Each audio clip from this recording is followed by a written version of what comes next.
beautiful. Love to see it. But again, I just kind of did it. I'm already live, and now I'm adjusting my title on the fly. Oh man, I love it. So this is my 6th Strum hanging out. Ask me anything. I mean, it's pretty much going to be the same damn thing.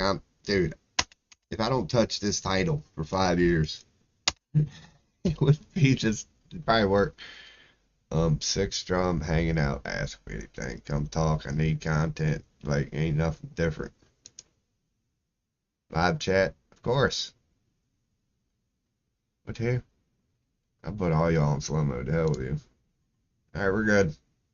Alright, before we do this, let's go and pop her out. That's what your mama did to me last night, man. When I went over, I said, you better pop her out. She's pretty good at it. She ain't too bad. She ain't too bad. Old lady gave her the old college try, man. She's good people, your mama. Well, I mean, everybody in town already knows, but you know what I'm saying. What was I doing? Oh, yeah. I was keeping her bubbly. Yeah. Dude, give me my dock back. Quit dock blocking. Did you see me just get dock blocked? That's right. I think I'm finally remembering this. All you got to do is just paste it. Oh, those are my tags. It's like Hippie, Pennsylvania, Maryland. Those are all my tags for my YouTube video. I got copied. Dude, didn't I? And I closed the chat, didn't I? No, it should still be popped out. I probably never copied the URL to begin with. See, this is why you should do all this shit for. Or no, this is why you shouldn't do all this stuff before you go live. This is great content, man. Your boy ain't got nothing to do. It don't get no better than this. This is peak Robo at the moment. Alrighty, we is out here just chilling. Hell yeah. Alright. As usual, your boy just woke up, and it's shameful. Dude, it didn't take long for me, man. It's only been a few days of not having to go to work, and I'm already up to, like, getting up at 2.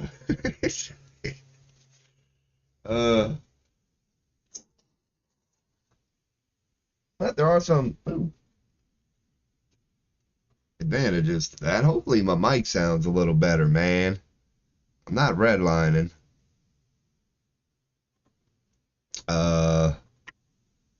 Yeah, I don't know. Hopefully it ain't a little low. I don't think it's a little low. I think my main problem is, like, all the tones I get in. Like, dude, when I'm chilling, just in, like, a chilling mood, yeah, your boy ain't that loud. But I go hyper quick. I need to, like, work on that. So it's, like, even a real life thing. Shit, maybe y'all can relate. I mean, I don't know, like, yeah, yep, like, it happens to anybody. Like, we can just get some hyper-ass motherfucker. God, that sucks. Like, you're sitting there talking to your boy, like, what's up, man? Hey, man, you got this chill vibe going on. And then this dude walks in the door and he's like, hey, guys, what's going on? Okay, and just like, oh, dude, walk away. I'm telling you, man. Like, we're not trying to do this right now. And this some bitch for chilling.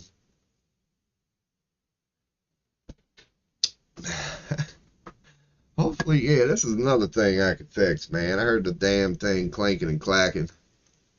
That's another thing. Maybe you gamers can relate. Do you twist the hell out of your headphones? I don't know what it is about my headphones. I think it's just every time I get up, I just like take them off a certain way or something. Because are you like a PC person who has to do this frequently? You have to like untwist your headset just to get a decent cord back, or else it'll start clinking and clacking and macking. Oh man. I'll see if there were people in the chat that they could actually answer that question, man. So one thing I'm about to do now, I don't even know if I want to, man. I ain't looked at my views yet. You know, you kind of wake up in the morning, and even though it's only been 8 hours, it's like you don't really expect anything, but you do. You know? It's reminding me of the old WoW days, being back on streaming. It's like every day's Christmas, man. It's a disappointing Christmas, but it's Christmas nonetheless. Wake up, you're like, man, I bet I got 2 views, and I bet I got all these likes. And you wake up, and it's nothing. It's nothing. Oh man, your boy's just hanging out. Happy Monday. I don't even know. So, are we named what we're supposed to be named here? It's a talk show because it's all I do is talk. That's pretty accurate. Live, I'm failing ass. Yeah, I could adjust the tags. That'll be today's highlight. The highlight of today. Come join the stream. Dude, did I just fuck up my chat? No. So you can put a doc over a doc? Man, it's kind of pointless. I don't know. Already looking for the tobacco. All right, let's here I go. Let's check it out. Dude, that's the ugly son of a bitch. See, it's just easy for me to do. I know, I should actually like, what? Um, I know I got settings. Stream health, excellent, of course. Concurrent viewers, none. Boy, that'll be the story of my life. What's a webcam? Oh, I don't even want to do this right now. I'll be farting around. Oh, see what I'm saying? Stop. Just go to the damn dashboard. That's all I want to do. Here we go. All right, let's check it out. What are we doing? I got 1 view. Hey, my watch time is 2.3 hours. So somebody, during the last few likes, actually like watched it. Because I've been noticing. Ooh, it's like my views naturally. It's not like they ever go down. It's nothing impressive. My views will go up by like 5. One thing I've noticed, it's like my views will go up by 5, like when I go to bed one night, but my watch time like will go up 0.1. You know what I mean? Like, all right, so people clicked it, but they just really weren't interested. No, my watch time actually went up like 0.8. So somebody actually sat down and enjoyed one of my videos, or it might be a combination. But yeah, dude, I got almost an hour of watch time yesterday. That's what's impressive to me, more so than the views. Because from bots to whomever, yeah, just getting a view is really not impressive. But knowing that somebody actually was like, hey, or they might have just been, the friend might have been in the background. And, hey, come check this guy out, dude. You want to hear the dumbest shit you've ever heard in your life? Dude, you're not going to believe this. I found a toothless ginger who thinks he's an alien.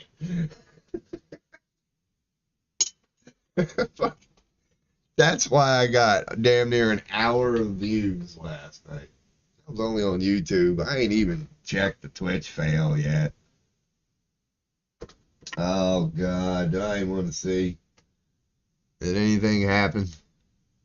Let's check her out. We go to the old twatch. If we go to the old twatch.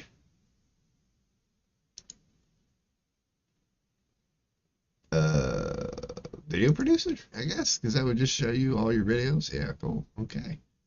So, no. Nope.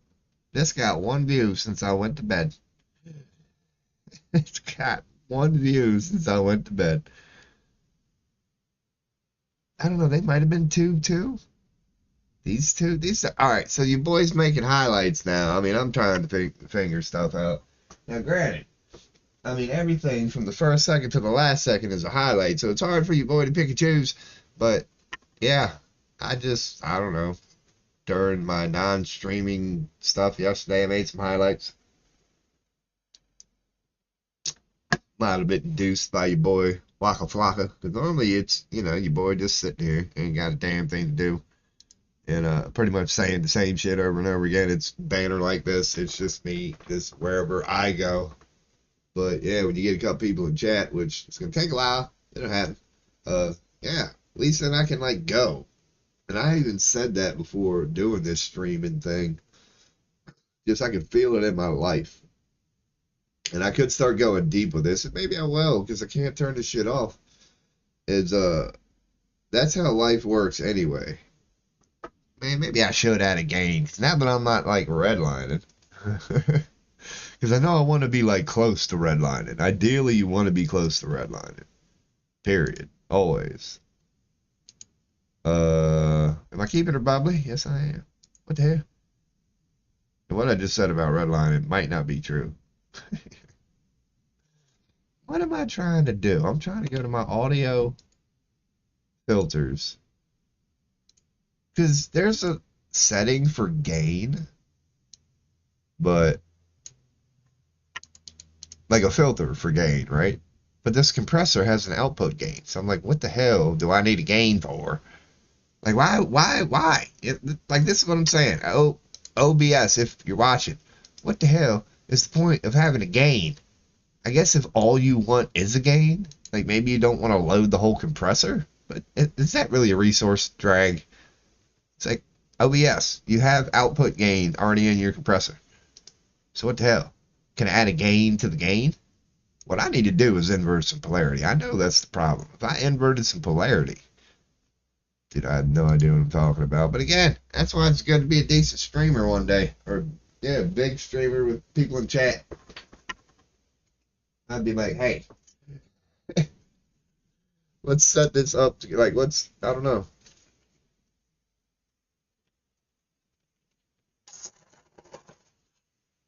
We could have an hour worth of content just fucking with audio settings. I'll start singing songs, and then during the middle of a note, I'll invert some polarity. We'll see what the fuck happens. Sitting on the dog. I don't know what the hell. Well, but hopefully I sound better. That's a task the gods couldn't even complete, people. That's not happening. What I need is shorts. Because I'm tired of walking around naked. See what? No, that's like a perfect one. Cause yeah, and I can relate, man. I can dig it. Like a lot of times, people think it's like just Americans being stupid. Now, granted, if you do anything too much, it'll sneak up on you. Whatever. Touche. Shorts. Like shorts are cool. Because unless you're like end of the day at home, willing to just sit down, it's usually PC people, going to settle in for a nice long stream. I know it is true, man. It's like life's kind of busy, whatever. A lot of people just on the go. So if you can crank out shorts and, views and shit are your thing, it really is it probably works. Because I know that in my own reality. Like sometimes I'll see the same topic on the same video, but it'll be like a situation or whatever where I know I'm like, shit, I only got a couple minutes. So like I purposely click the smaller one or the shorter one, knowing that the longer, more in-depth one is probably better. I don't know. Alright, what I need is somebody to permanently clip stuff for me. But the thing is, I can't pay in money right now, but I can pay in facials. So if you like the old pearl necklace, give your boy a call. I got some things for you to do.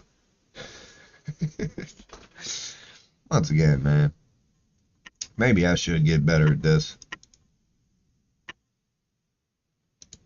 Because the whole tobacco thing, man, like I need to reconsider this.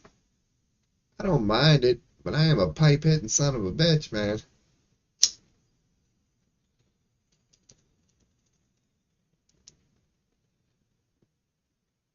The only real thing that I'm thinking I'm going to do today, less people pop in the chat room, is it on here? Because that is very important. It's pretty much the only shot I have at content right now. Where's my fucking... Y'all saw that, right? Did I not just click stream information? So I saw something move. What? Oh, that's why you can multiple dock. So my dumb ass was going, what's the point of a dock on a dock? No, this is cool as shit. It'll give you tabs. OBS. Wait, y'all ain't even seeing what I'm saying. Look, check it out. You can dock a dock. Wait, now how do you undock a dock? Close it. Yeah, okay. I was wondering what the fuck was the point of putting a dock on a dock. That's pretty cool.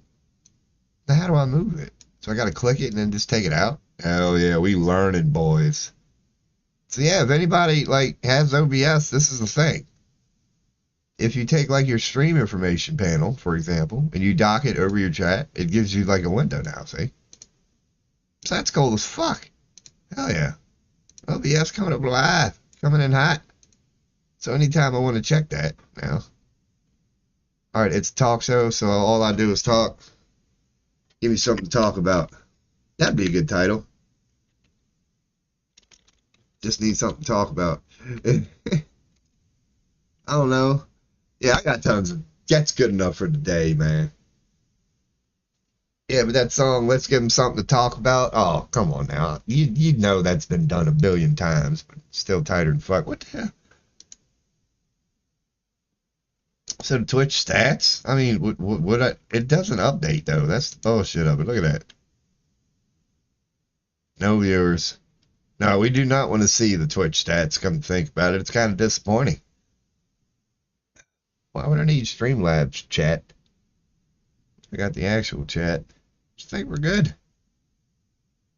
FPS.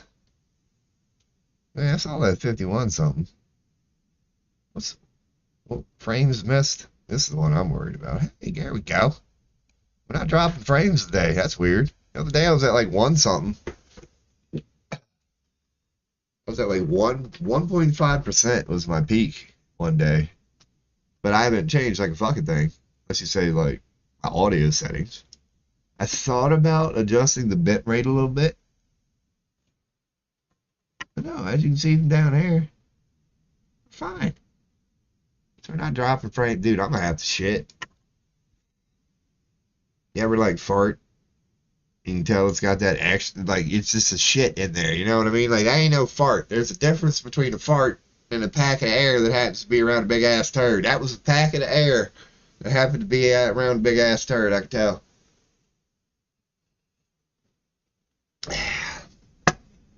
It didn't have a fart smell. That had an actual piece of shit smell. You know what I mean?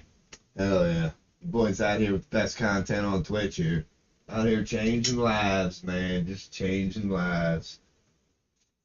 Man, God broke the mold when you made your boy. Like, literally broke the mold. Had to order a new one. Fucked it all up, man. That's how they knew the original mold was a piece of shit.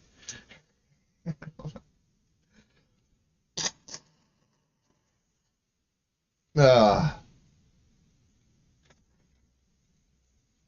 Yeah. 30 minutes of snot. That needs to be my opening title. Each and every time. Like, for real. I might as well just bring in that big ass fucking grocery bag that I have friggin' towels at this point. Your boy's gonna need them. We can start a snot rocket stream here. I don't know, man. There's probably shit you can do. You can schedule an interview today. You call up your mama. Call up your mama. See what she's doing. Oh, that's right. She's probably still on the road. She just left 10 minutes ago.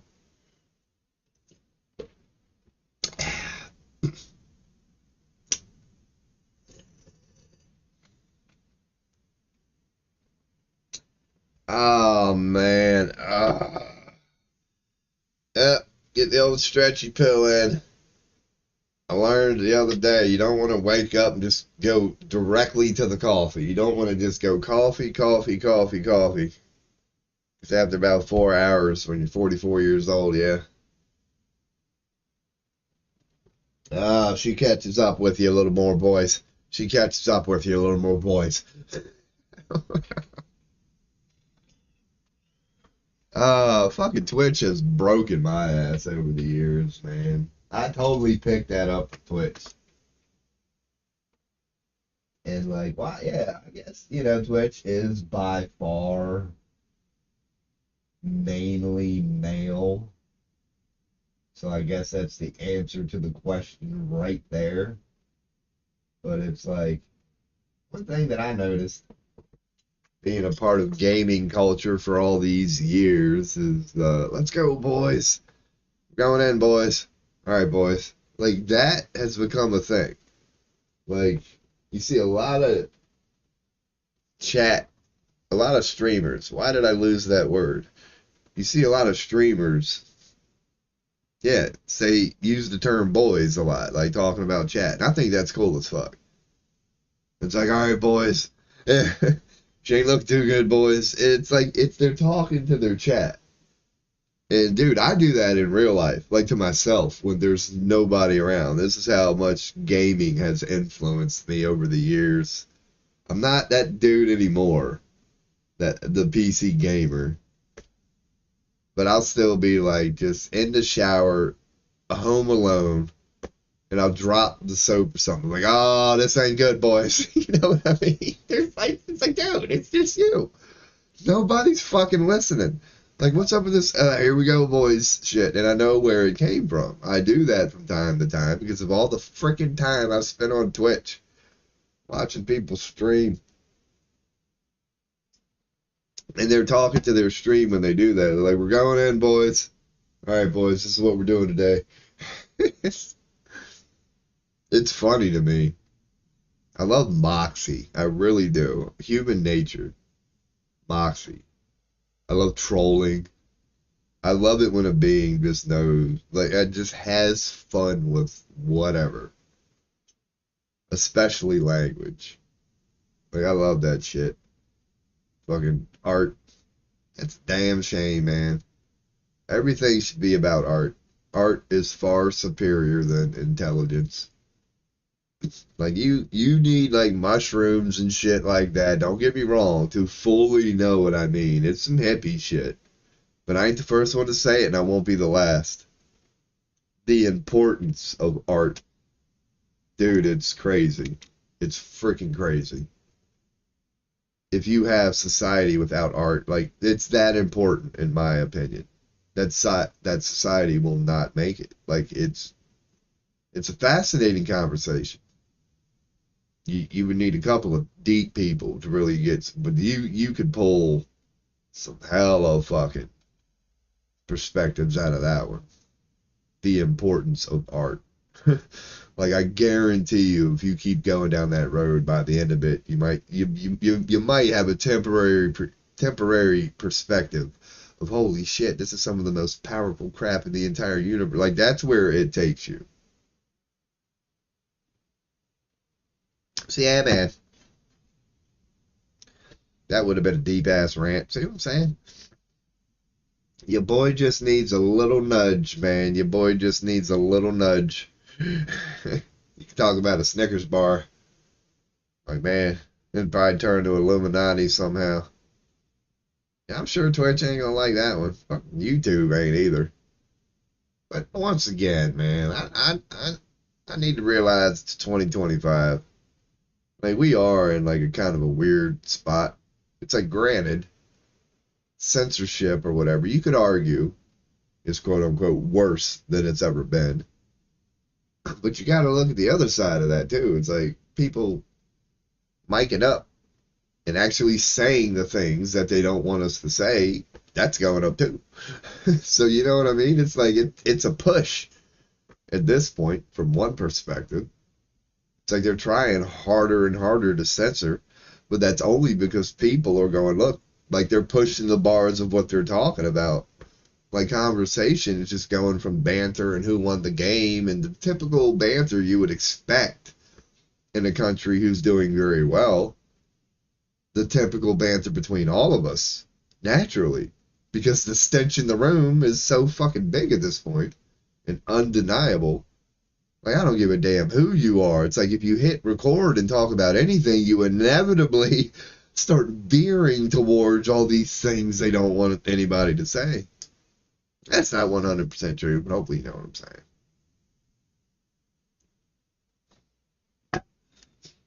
I don't even know what I'm saying. I don't even know what I'm saying. Yeah. Maybe just imagine what the hell it would be like trying to control billions of people who all have like cell phones and computers. That's not easy, especially when they're mad. Hell yeah. I've always said, yeah, being mad, well, not always said, but from an energetic perspective, which your boy believes he's pretty good at, likes to convey, anger, being pissed off, it sucks, but it's a step above despair and depression. So it's, if we had a world full of angry people on a vibrational level, it's better than having a world full of just down in the dumps fucking depressed people. Because on a vibrational level, it's a little better, you know what I mean? It's a little closer to heaven. It's a little up on the vibrational chart than just despair, you know what I mean? Just giving up. So I'd rather have a world full of fucking pissed off mad people, which we currently do, you could argue, more than a world full of just depressed fucking emo people, which you could argue, yeah. Because at least when you're mad, you're willing to do something about it, you know? Because despair and depression and shit like that, misery, the reason it's lower is because you've admitted defeat. You know, you just have a state of, you're beat down, you're just, this is the state you're living in. I'm just, that's miserable. Being anger is a better choice because at least, like, you're up, you know, you're like, fucking hell, like, you're acknowledging the same thing from the despair and the misery, as in life sucks, fucking hell, whatever. You are aware that something is terribly wrong, or at least you believe it is, whatever. The fine line between anger and despair is you're willing to do something about it when in a state of anger. In a state of despair, you're not. So that's one way to put how it's higher up on the vibrational level is the only thing I'm trying to convey during my random rants. So if you ever have a moment where, like, should I be mad or should I be sad? Ultimately, you should be happy, but I'm a shadow worker, so I love talking about life ain't always peaches and cane. If you feel like a dog backed in a corner sometimes, I love that shit. And if you find yourself in a situation like that, go with mad. Go with mad. It's it's the lesser of two evils, it is, but it's a step above despair. Because at least you got a fire lit under your ass when you're mad, you know? You have potential to do something about whatever is fucking your life up in that moment. And it's always going to be you. If that's another thing I'll say. If you choose being mad, which is a better vibrational choice, a better energetic choice, get mad at yourself. Because, once again, this is pure science. It's pure physics. If you're mad at whatever you think is out there, all you're doing is tricking yourself. Because there is no such thing as out there. It's that sort of thing again. It's like that's just a reflection of you. Like, it's real. Definitely, we all can experience an out there. But the mechanics, let's zoom in on it. Dude, there is none. You cannot find out there in quantum physics or whatever. I'm sure people know what I'm saying. People who are going to watch this VOD, I can't even say, like, never talking to actually anybody. But hey, man, I did bust out some highlights. If I just keep going like this, I do end up with a random shit at the end of the day. But fuck the rest of the world. I think it's pretty cool. Yeah, but man, yeah.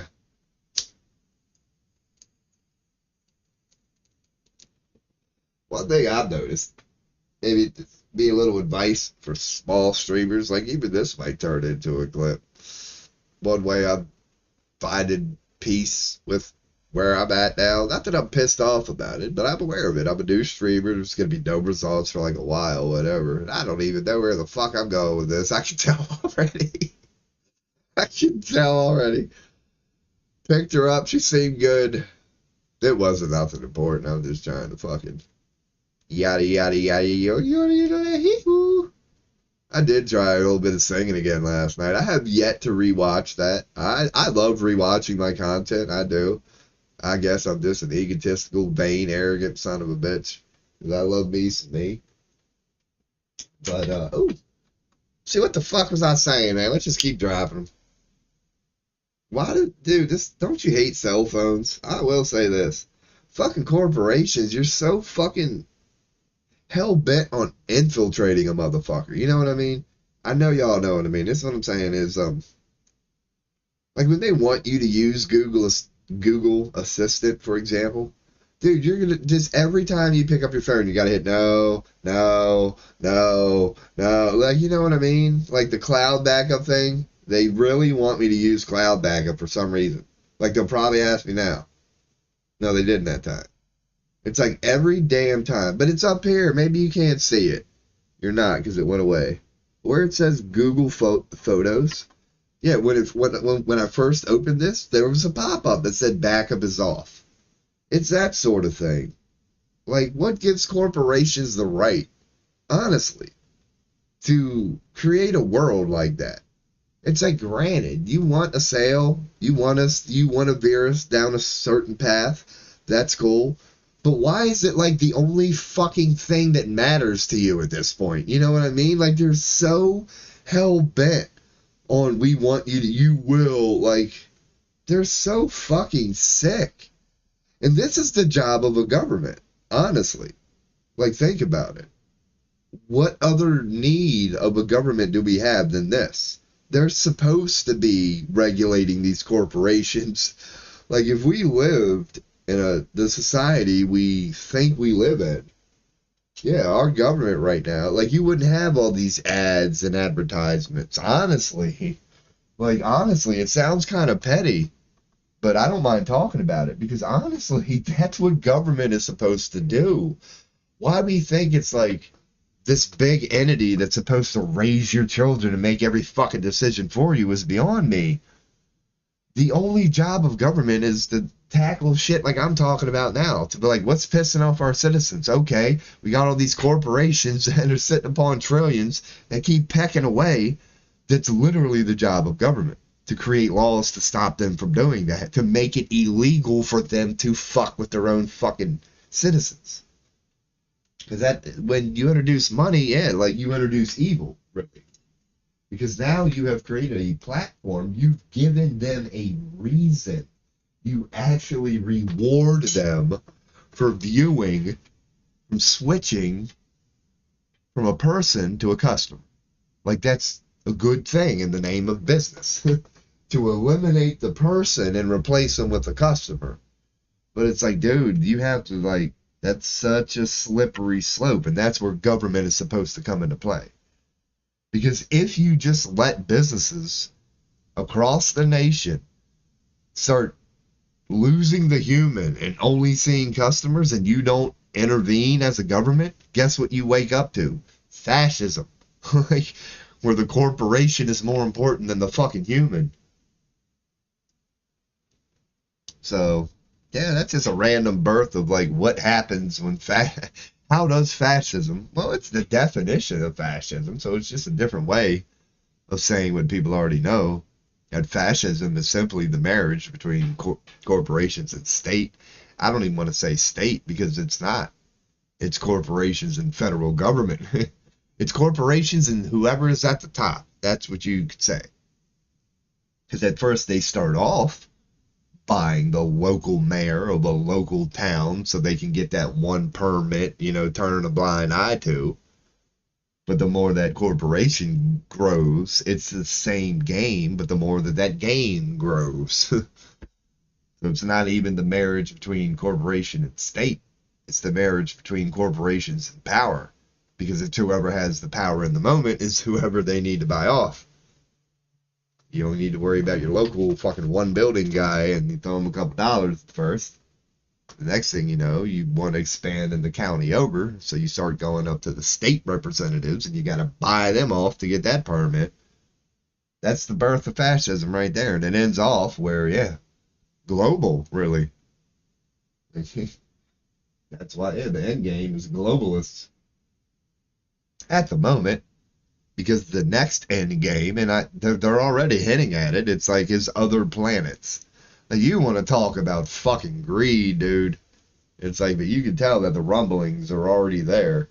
It's like, all right, now that we fucking put a barcode on every fucking thing on this planet, like, what's next? And then they start going, well, Mars is over there. Like, dude, it's greed that even Satan would be like, y'all some greedy son of a bitches, you human fucking beings. I knew greed was out there, and you know Satan loves it. Satan just sitting back looking at human beings going, dude, I thought I was a sick fuck. I thought I knew greed. I thought I was the greediest motherfucker in all of existence because I'm fucking Lucifer. And the next thing you know, that you give humans the keys to a fucking planet. Step aside for a little bit. Holy fuck, we are adorable. We really are. It is mind-blowing to me. Like, I could see on a certain level how just using the socialism cop-out works. That the moment you start calling for equality for everybody, I can see knee-jerk reaction, elementary school shit, let's not have too much of an IQ level here, why that's just an endgame argument. You can just stop a motherfucker right there. But other than that, it fucking blows my mind how capitalism is such an easy end game. There's no reason to even discuss this band-aid for so many people. How people can see that certain groups of people, certain individuals have have trillions of dollars, and some people literally don't have a penny. And how somebody can justify that is the sort of conversation I love having, and I'll just leave it at that. That's what I want this channel to be. Because I get it, people who answer the call, who, provide for society and are rewarded justly should be. But dude, at the point a motherfucker is sitting on trillions, it's like, yeah, that baffles me about humans. I mean that. It really baffles me about humans.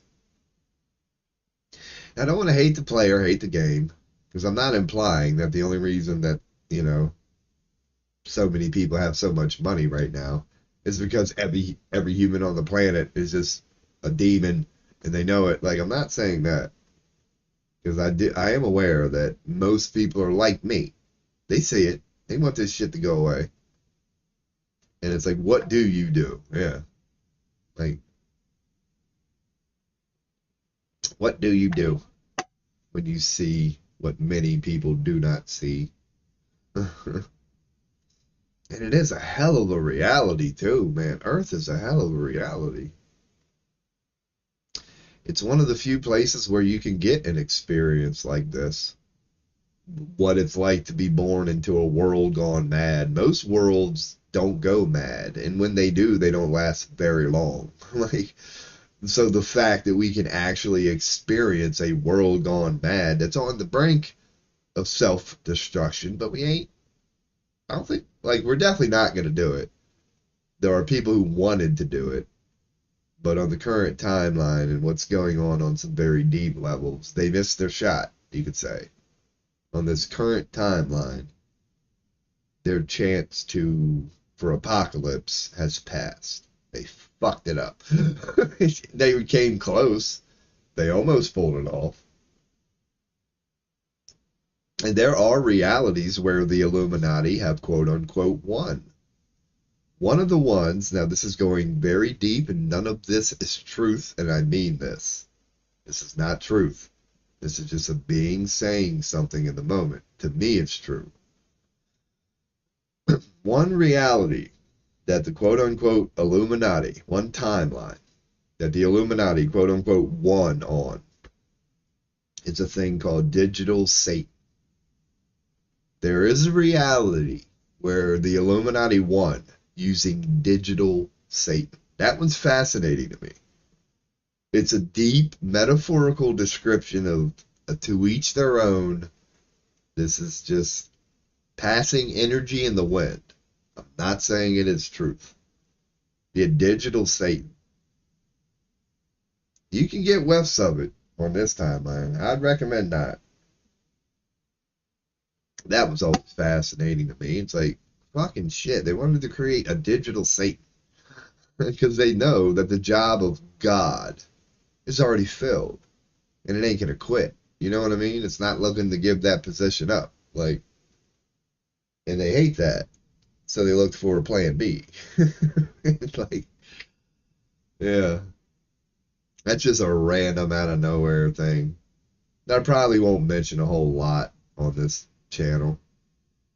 But I have briefly pondered with that whole digital Satan thing. Because it makes a lot of sense to me too. Like it really does.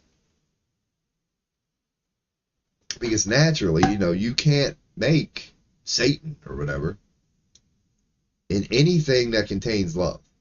Like there can't be love. As in there can't be a soul. There can't be a biological soul. Because as powerful as Satan is or whatever, it can't deal with that soul. Which is birthed in love. But if you can create a platform for this thing where it can avoid the love, just have a little space to do evil things minus the love, Lucifer would love something like that. Darkness would love something like that. That's why the whole digital Satan thing, it's personally fascinated me. Because from an energetic level, when you start factoring the boogie oogie, you start going, oh my God, is it actually possible? Could Satan ever like take over heaven? When you start like looking at that, you realize very quickly, no, that's impossible. Everything would fucking go away. Like there's rules to this fucking matrix that just can't happen based on the rules of the matrix. You'd have to invent a whole new fucking matrix. Like it's never gonna happen. Satan does not have a shot versus God. It's so fucking like that's why it's Satan. It's so miserable and mad because it knows there's nothing it can do about the light. So, like, I get that on an energetic level. But yeah, when you introduce the whole concept of digital shit, that means a lot to somebody like me. Because I'm like, okay.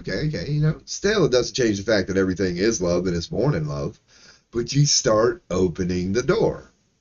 You start going, just maybe if you remove the actual soul in digital. That's what we all know digital to be. It's like technically you can be alive. Technically you can feel alive. Technically you feel like you're living, but it's all digital. So it's like it turns into a matrix thing at that point. It's like what you think reality is really a construct you're participating in. Because it's a reality you were born into. Instead of participating in that, you chose to focus on the constructs within it. So that's why digital Satan has always kind of been like, okay, I could see that being like, yeah, that's got some potential there, sort of thing. You know what I mean? As a shadow worker, I don't fear it. But I go, okay, if you wanted to paint with a dark brush for a little bit, yeah, digital platform might be a good place to start. Because you can bypass that whole soul thing, which is the one thing fucking hell hates. They can't figure out how to get the soul. And they will never stop. They will never stop. It will be an internal battle. And they will never be able to get it. But they will never stop. That's hell. That's literally hell. It's adorable from the light. It's adorable from the light. It's angels and shit, people in the light, beings in the light, are just sitting at the light, enjoying the light, just in awe at how it all works. And then you got hell, this little speck of just rogue motherfuckers that will eternally always hate it for some fucking reason. Hate it. It's like, God damn it, they're so fucking happy, Art. Yes, they are. They don't have a care in the world, do they? No, they don't. That will always be there. And it's adorable. And it needs to be. It needs to be. Because now I'm done shitting on the light, yeah, or shitting on the shadow, I'll do a little shadow working here. Dude, it's not terrible being one of them little demons, always trying to get in on the light. It's not. It's fun. It's fun. It can be fun. You just sit there and you're looking at the soul. You're going, all right, man. Right. It can be a game, dude. I'm telling you. Hell, even hell, does not have to be evil. And that is an oxymoron. That is the definition of a fucking contradicting. Yeah. But I'm telling you, man, once again, that's another conversation that I love having. Does hell have to be evil? There's a whole lot of fucking. That's a loaded question, without a doubt. That is a loaded question. What the hell? I got an alert box now. We'll see if it works. Yeah. Because your boy actually did some work yesterday. See, we got Streamlabs now. Look at that. We're moving up in the world. That's why this is open. See, yeah, man, you boys growing up a little bit. We're all Streamlabbed up in this son of a bitch. Hell yeah, I don't give no fucks. Neither does anybody else based on my view count. Yeah, that's a good idea. Let's open up Gmail. Let's go to Gmail where I'd freaking... You wouldn't see nothing. You just know who I'm subscribed to.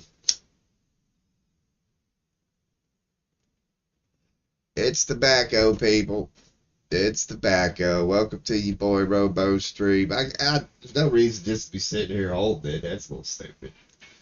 But that is tobacco, man. Your boy does this for now.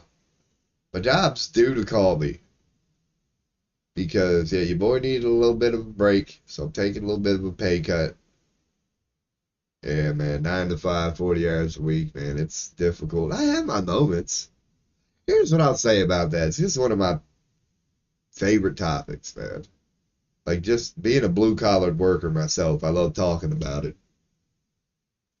And I'll stand by this statement, dude. 40 hours a week here in America, that is fucking insane, dude. 40 hours a week, every week. I've already said that in a couple videos, and I will continue to say that, dude. If you're just a motherfucker who holds down a 9 to 5 for 30 years, that's the definition of strength in my book. But I mean that. Like, it's personal. It's really just a preference. But me personally, I'm not exaggerating. People who hold down jobs and are able to participate that's a strength that even as a deep, articulate dude, that mad respect. More so from a shadow working point of view is what I'll say. Because I consider myself a master shadow worker, right up there with old Lucifer. That's impressive. Motherfuckers who can go to a job for 30 years and provide for their family. And I know you don't like it. Like, that's the point of it. It was created for you not to like it. Yet you still do it. A well-deserved hats off from your shadow working boy. I will always stand by that. Blue-collared workers, anywhere, China, doesn't matter. Just blue-collared workers across the globe are some of my favorite, strongest people on this planet. That's how much I hate work. That's how much I hate work. Like, it wrecks me, dude. Like, I'm always talking about the Illuminati, and I'm willing to, I can look Satan in the eye and fucking hold her steady, and that's my battle. When it comes to work, dude, that's my kink in the armor right there. That's your boy's kink in the armor. Dude, when I'm about to walk into my job, I don't care what the job, I don't care what the year, from 1980 to 2025, man. When I'm standing out in front of my job about to walk in there, I'm just looking at that building going, what the fuck are you about? Like, dude, even as a shadow worker and everything I claim to be, a bad motherfucker. For me personally, dude, that's my own battle. I admit I'm scared. Like, I'll do it. But I'm being humble and admitting that I'm going through some real shit every single time. every single time I'm about to go in that building. I'm really challenging myself. Like I said, it's nothing about the job. It's not like I hate my current job and I'm shitting on my current job. It's just jobs. It doesn't matter the job. That's the birth of this streaming platform, you could say. I'm getting a little fed up with it. Like, yeah, because a lot of people are gonna say, like, what I'm doing is a little crazy. I hope they do, because that's how I'm gonna know I'm on the right track. But yeah, it's like, dude, man, I'm still gonna be making good money, but not. It's only like $1 or $2 less an hour. But for the area, dumb fuck Pennsylvania, middle of nowhere, am, making damn good money. And if I would keep on that trajectory within that company, I could get raises and promotions for real. I could be making 30 an hour, which is damn good anywhere really, but especially when you live in fucking Dutch farmland, middle of nowhere, but you happen to find the one company, sort of place. Long story short, if I wanted to choose the current career, if I just stayed on my current trajectory and took my job seriously and tried to make it within that company, I could. I've had That's what this whole week is about, dude. I didn't choose it. I didn't choose it. I have the ability to do that. I don't like it. I don't like going to work, but I could. You know what I mean? I could. Just like I've been doing for the last 2 years of this job. I could show up and continue to do that for the next 20. But I just had a moment, man. It was snow. Snow is what did it. I got snowed in one day. I mean, I was on my path doing my thing. I just a couple weeks before, for the first time ever, I told my boss, I said, I want to move up. I want that spot, which it's called control room, but there's a reason it's called control room. You're basically in control of the entire team. And it pays well. And I could do it and do it well because it needs a leader. It's really like this. It's just people on a headset. I'm kind of ranting now, but yeah, I, as little as 2 or 3 weeks ago, wanted that. Went to my boss for the first time ever and said, look, I want to move up. What can you do for me? And he was willing to work with me. He was like, well, I don't have nothing now, but I don't deny what you're saying is true. You might be the man for this job. Basically, giving me it, just waiting for a spot to open up. Yeah, and then the last couple of weeks, your boy's been like, you know what, fuck that shit. Fuck that shit. Because when I pictured 20 years of just getting up, going to the same place, doing the same thing, that's what I mean about real strength. I can't do it. Now, I'm not shitting on people who do it. I'm actually praising them. Because I admit, I'm like running away from it. Because what it is for me is it's like getting old. You know what I mean? It's like I've already proven to myself that I can do it. So it's not like I'm running away from it because I don't think I can do it. I know I can do it. I've been doing it. But you could say I'm running away from it, and I would say that I am. Connecting to chat. Y'all see that? I just disconnected from my stream chat? What the hell? Good? Are we live? Why did I disconnect from chat? Am I too pimp? Did I just get banned? Let's get a regular Twitch. I am live, right? Yeah. Yeah, we're good. How do I sound? Let's listen. Am I horrible? Man, that is bad. I heard that little bit of... Alright, that's a little better. Okay. Wow. Hey, Rob. How you doing? Dude, you got like a 10-second delay, B. Alright, that's more like 3. Dude, this is weird right now. Can I do a wave?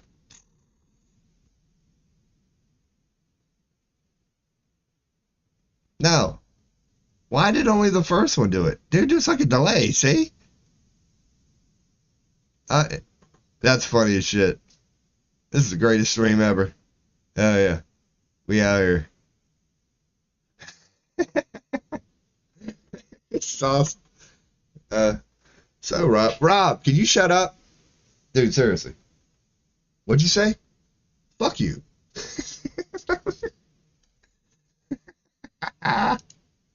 Holy shit, man. No wonder your boy don't ever get a fucking view. Dude, that's a good question, though. You can see it. I ain't tripping here, man. Look at that. Your boy done disconnected. What the hell? How Twitch kicked me out of my own chat? Of all the people, I guess I am the only one in here. It's like, holy shit, man. Even Twitch hating on the player. It's just like, dude, we gotta shut this guy down now.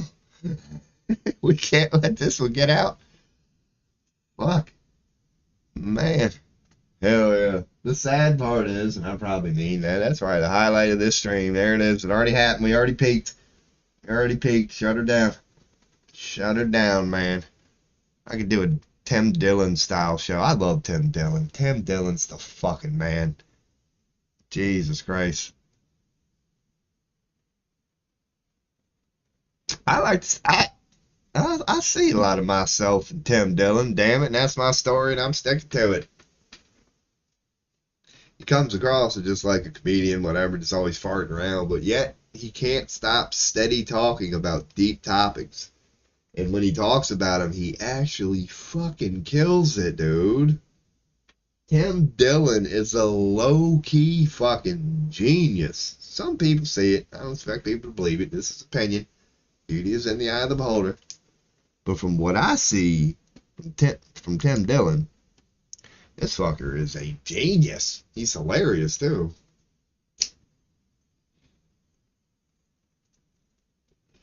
He's a lot like me, Tim Dillon. Like, that's a role model of mine, I guess you could say. Because if I quote unquote made it, you get what would you sort of picture your stream to look like if you quote unquote made it? It'd be like Tim Dillon. Like, dude, if I ever made it, it would be like Tim Dillon. Where you just set up a mic and you just bitch. But you do it gracefully. But yeah, that's what Tim Dillon does, man. Welcome to the Tim Dillon podcast, where for the next 2 hours we're just gonna bitch, moan, and complain. But you're gonna have the greatest time of your life.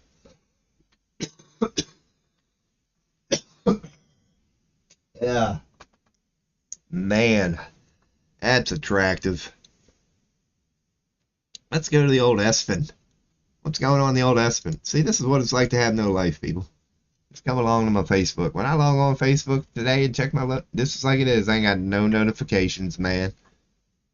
None. And I run a page too. So that means I got a couple fails. What the fuck? Yeah, Espen. Let's go to the old Espen. Oh, let's overreact to, now that playoff weekend is over. So they're getting rid of McCarthy. See, I don't agree with that. I don't agree with that, man. I don't know. Cowboys. Well, I'm one of the people. I don't think Jerry Jones is. Man, how cool is that to be Jerry Jones? I would do exactly what Jerry Jones is doing if I was him. If I owned a football team, I'd be like, fuck y'all, this is my football team. I'm gonna do with it whatever the fuck I want. Like, that's how he is. Like, he doesn't just, it sucks having to deal with the media. And that part would not be fun if you were Jerry Jones, having to constantly defend that stance. But I would take that stance. And I don't think he's a horrible GM. He's not. Like, the Cowboys aren't dog shit. They're not. I understand what he says, and he says it a lot. He's like, only one team can win the Super Bowl every year, right? Like, why are you shitting on me? Because the Cowboys haven't won the last fucking 30 Super Bowls. And that's how it is in sports in general. It's like every team goes through that. Like, pretty much every league has about 30 teams, right? So only one of them can make it. But at the end of the year, no matter who you are, and I'm not hating on it, it's like if you didn't win the championship, that season is considered a failure. But yeah, I think there's a lot of like what Philly did with Andy Reid. Now, I'm not saying they regret it because Philly has been competitive and they maintained they're good. They didn't really fall off, which is impressive considering what I'm about to say. Like the Eagles and Andy Reid, to me, that's like one of the greatest stories ever regarding sports. Like, how in the fuck do you go to, what did he go to? 3 or 4 straight NFC East championships? And, like, that ain't good enough for you? You know what I mean? Like, I get the other perspective, is all he can do is get to the NFC East championship. We're never going to win one in Philly. But that was like a big moment for me as a deep person and a sports fan. I'm like, dude, this motherfucker's record for his tenure here in Philly, and I'm making this up, is like 130. Like, he consistently wins. Like, every year you win the division, you go to the NFC East Championship, and you lose by a touchdown or two. You're like one step away every single fucking year. Why is that a bad thing? You know what I mean? It's like, I couldn't believe that year that, like, he finally went. Like, the talk right before he went. Andy Reid's got to go. He's so bad. I'm just like, what the fuck is wrong with you, Philly? And then, like, you could say I'm right because, yeah, he went to Kansas City, and now they're calling them the New England Patriots, the new New England, the new dynasty. Now, I kind of wish, like, Philly. Now, this is the part I'll give Philly because I'm right in what I'm saying about Kansas City and all that, but I'll admit I'm wrong, as in, like, if you're Philly, they can go, well, we got rid of Andy Reid and we're just as, if not more, competitive. And somehow that's true. So I'll give them that. Like, it didn't fuck the franchise like I honestly thought it would. I was like, what the fuck are you doing getting rid of Andy Reid? You're going to replace him with somebody that's going to be here for a year. And I started off right. That Chip Kelly thing was one of the worst experiments in fuck football history. But yeah, man, little sport rant. I don't do a lot of them. I really don't. But I do follow sports. I like sports, and I will talk about them from time to time. That's what this is a talk show. But yeah, your boy living in Pennsylvania. Yeah, the Andy Reid thing. I've always stood by that. Co-workers and shit. A lot of them are Eagles fans. And I remember a couple years ago telling them, like, I'm going to stand by what I say. Y'all are going to regret this fucking Andy Reid shit. That's one of the dumbest decisions. And I ended up being right and wrong. I ended up being right and wrong. And Andy Reid went to Kansas City and did with them what he could have did with Philly. But at the same time, did Philly fall off? No. They're contenders this year. They really are. So hats off to them. And damn good, too. They are damn good. Like, the credit should go to their GM. When you look at their roster for the last couple years, that Philly GM has been fucking killing it, dude. Like, crushing it. You got to follow sports to really be impressed by it. It's not really impressive from, like, a universal standpoint. It's just a fucking sports league. But having said all that, that's pretty impressive when so many teams around the league are struggling to fill certain positions. And your backup damn near in every spot would start on that team. Like, as far as GMs go, you're fucking crushing it, dude. It's like saying your 4th and 5th round picks are better than their first. Like, that's how good you are. I don't even know how that works, but I would talk deeply about it. The whole art of scouting talent. Sports. Only thing I'll say about that is going to the game is different, man. It's a completely different experience. Like, to truly gauge somebody's talent, you have to see him in person. It's hard to explain. Just being at a game does not look, feel the same. It's weird. It's weird. And I'll give that to technology too, man. Like, watching a football game is almost better than being there just because of how technology is. when you're there, it's almost a little ghetto. I remember the one thing that consistently strikes me about football fields is when you actually go to a stadium, like the field doesn't look like on the stadium, it looks, or on TV, it looks like a big football. And it is. It's weird how it works.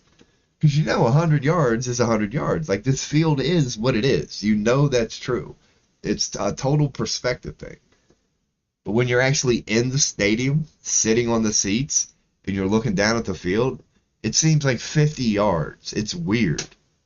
Like, because you can see everything. It just seems like that massive stadium and shit that you see on TV. If you got good seats like at the 50-yard line, it's kind of disappointing. You're sitting there going, wait, there's the end zone. There's the. Why does everything seem so. It's weird. It's weird. And yeah, just the game itself. Everything changes. It's weird. You got to actually be there to know what I mean. Like, it sort of slows down. It's hard for me to describe. But when you actually see the people in front of you in real life playing the game, playing football, it's weird, man. It's more raw. Like, you truly get to appreciate the one-on-one aspect of it. Like, you can really appreciate and feel that it's man-on-man, one-on-one when you're actually close and you got a good view of it. The last game that I went to was November 30th, Penn State versus Maryland. Dude, when you factor in fucking 30-degree weather, like, cause I'm sitting there, right, with my hands fucking frostbit and numb. You're like trying to enjoy the game. You're like, hey, having a good time? Yeah, it's cold, man, right? You're cold as shit. And then you see two fucking in shape, athletic, 21-year-old men in fucking 30-degree-year-old weather. Just boom, run smack into each other, man. Dude, I'm sitting there with my little brother freezing my ass off, just going, how did they even do that right now? You know what I mean? Yeah, I was having manhood was fucking getting tested at that moment. Like, I was hurting. It's one of them times where, yeah, you're sitting there freezing. You see a hard hit, you feel it. You get one of them, ooh. Yeah, man, that's your boys. Just blah, blah, blah, blah, random shit about football, man. So let's look at the old bracket.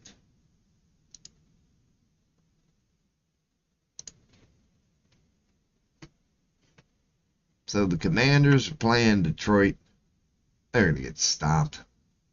They're going to get stomped. Philly is going to get the winner of the Vikings or the Rams. I don't know. Fucking Rams. They're one of them inconsistent teams that frequently come up every year. Every year in sports, you just get a team that you can't fucking predict. It's like, well, they're good enough to beat anybody, but they're shitty enough to stink it up and lose to anybody. Pretty much Buffalo in a nutshell right there. Some weeks they look unstoppable, and you're like, damn, who's going to beat this team? Kansas City, maybe?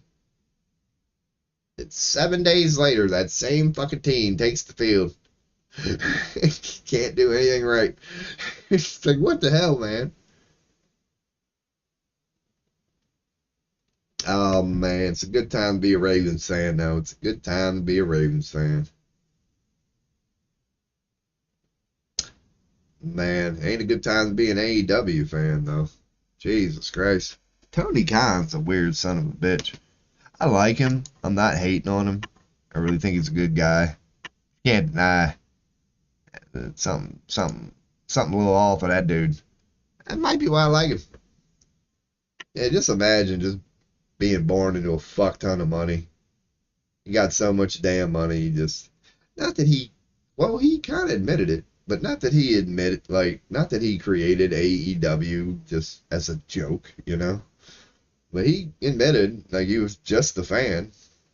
Kind of like why I'm doing this stream. He's like, dude, I'm not creating AEW because, I want money. I need another outlet for money, another resource for money. I'm creating AEW because I like wrestling and want to share it with the world. That has to be fun. Having so much money. Yeah, like I fuck around. I hook up mic and a webcam, and I'm like, I'm creating something. Imagine just having enough money where you could just fucking book the entire country for a year, pay for it up front in advance. Yeah, dude, that'd be fucking awesome. Because I guarantee you he had fun. I mean, that's how it's turning out. When AEW first opened up, it was all lovey-dovey. Hey, we got another outlet. This is great. Nothing. It's surely not going to happen here, which always happens and everything. No, it did. After a year or two, that's when you get the egos. Yeah, I'm just talking, and this ain't really ain't deep, but well, it is. It's a little deep way of looking at wrestling. I think wrestling is always going to have a problem because I'm a wrestling fan. I like wrestling, but you can only have one champion. You know what I mean? Like wrestling is consistently, and it will never go away. Consistently in a spot where yeah, you can only have one champion. So there's always at any given time 10 deserving people. You know what I mean? Why isn't so and so getting a push? And that's when the conspiracy theories and the opinions start coming in.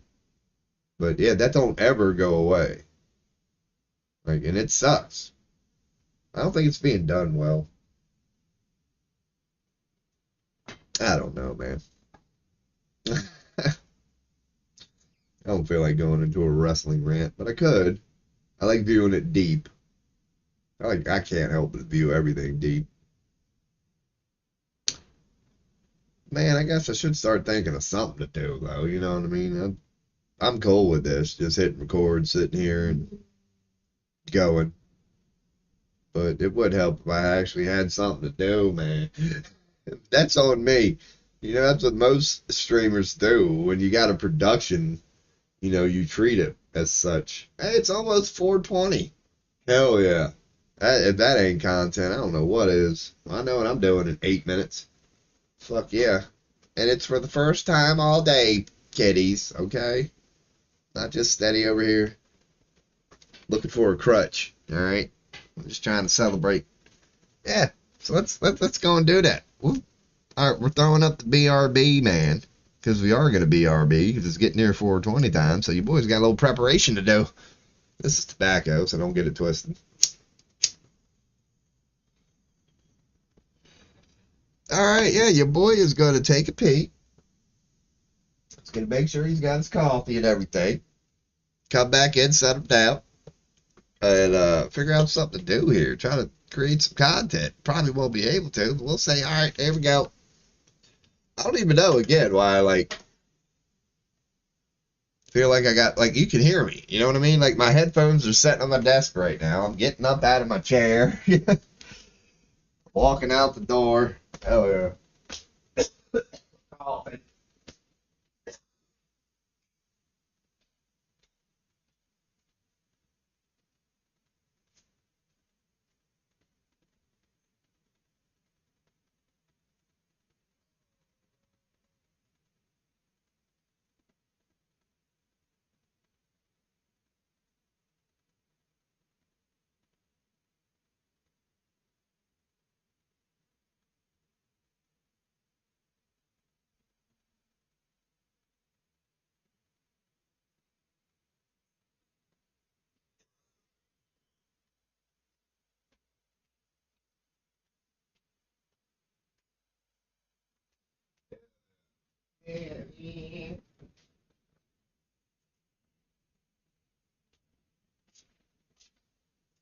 Getting her done.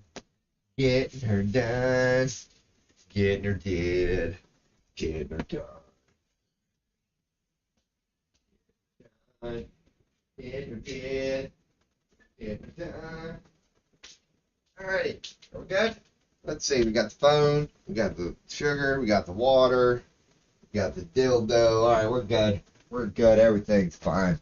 Everything is fine. Yeah. Oh, Dr. Disrespect, man. Oh, Dr. Disrespect. We can always catch up on that live on stream. Because I do know, I've not been following the Twitch community for a while, and it's been a great relief. Um, but I did happen to notice old Dr. Disrespect last couple of months. I think he kind of went over his little spiel and all his legality problems. Wasn't he allowed back on Twitch? Isn't he?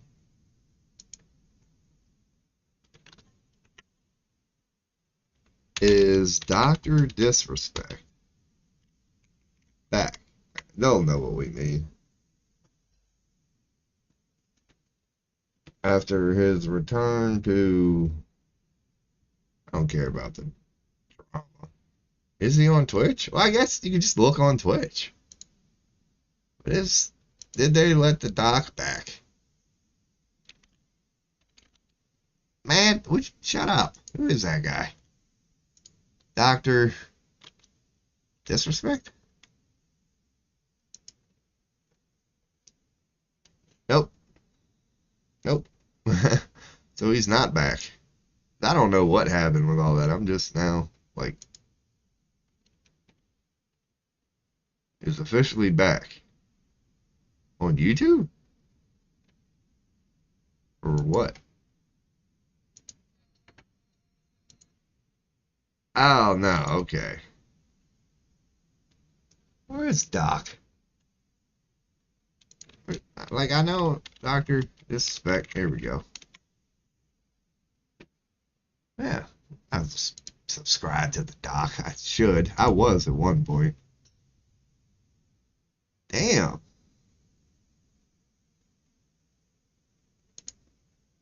What, is he not streaming on the old tube anymore?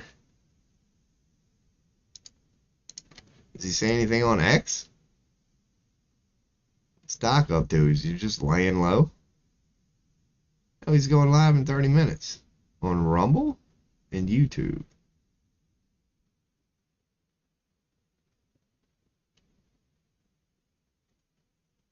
Hell yeah, Doc. Oh, yeah, that's right. Y'all can't even see it anyway. What the hell? The irony is real. Hey, your boy's checking in on Doc, man. Just wanted to see what he was up to.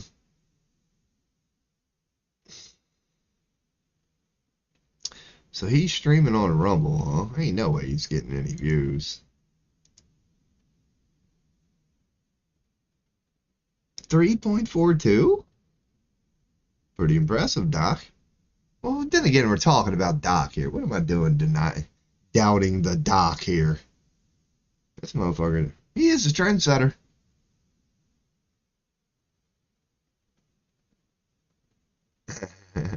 He does have a great team. Like, all of this is so good. Doc is certainly what I am not. Motherfucker with a little bit of motivation. God, how cool would that be, man? Being able to just get big enough one day to do a stream with Doc. Wouldn't even give a fuck about the topic, man. Whatever that dude would want to do, I would be down. He'd be like, yeah, I'll carry you in this first-person shooter. I'm like, man, dude, I download it and pay and sub and all that shit. Just to play with you, man. Because honestly, like, the thing that I would love, like, let's say I can get to the point where somebody like Dr. Disrespect would notice me. I think the coolest shit for me personally, if I could do that, and sorry, stream, but would just be being able to, like, have a one-on-one with him off camera and just to get to know the real him. And hopefully he would, like, confide in me or whatever. Just not, like, worry about me spilling beans. And just to be able to, like, hear some real shit about the Doc. It's a fucking trend-setting legend. Hell yeah. Alright, so it's 420. Happy 420. Let me turn off the webcam here. Because you know how we get down. Alright, let's go and do it, man. Let's go and put up the old image. It's 420 and I need content, so this is what my life has agreed to, people. Maybe I'm helping somebody out there. I got a couple of friends of mine who we like to text each other at 420. Or pretty close to it. It's like 4:15. You get that text from your boy. Hey, man, you got 5 minutes. Like, I didn't get any of them today. Fucking butt munches.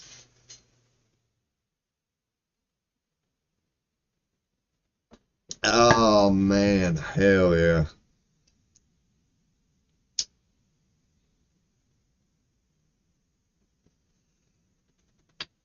Yeah, I guess I'm getting ready, check the news a little bit. I could sort some pictures. I got a fuck ton of pictures. Thinking about creating an Instagram. I know this is not a interesting topic right now, but it's like, yeah, because I don't know. I got beautiful nature pictures that I want to share with the world, so I might as well create an Instagram.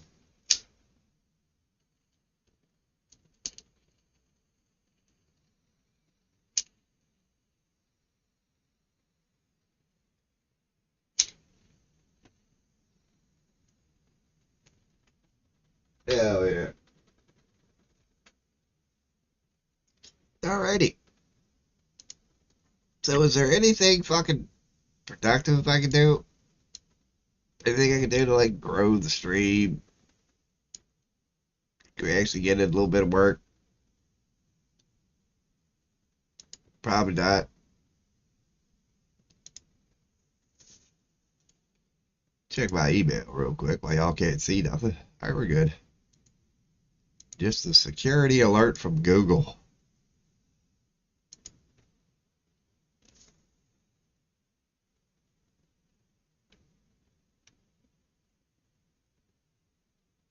Huh.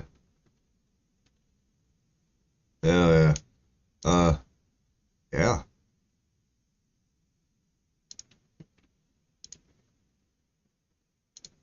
That was my little test thing. Hopefully I sound a little better.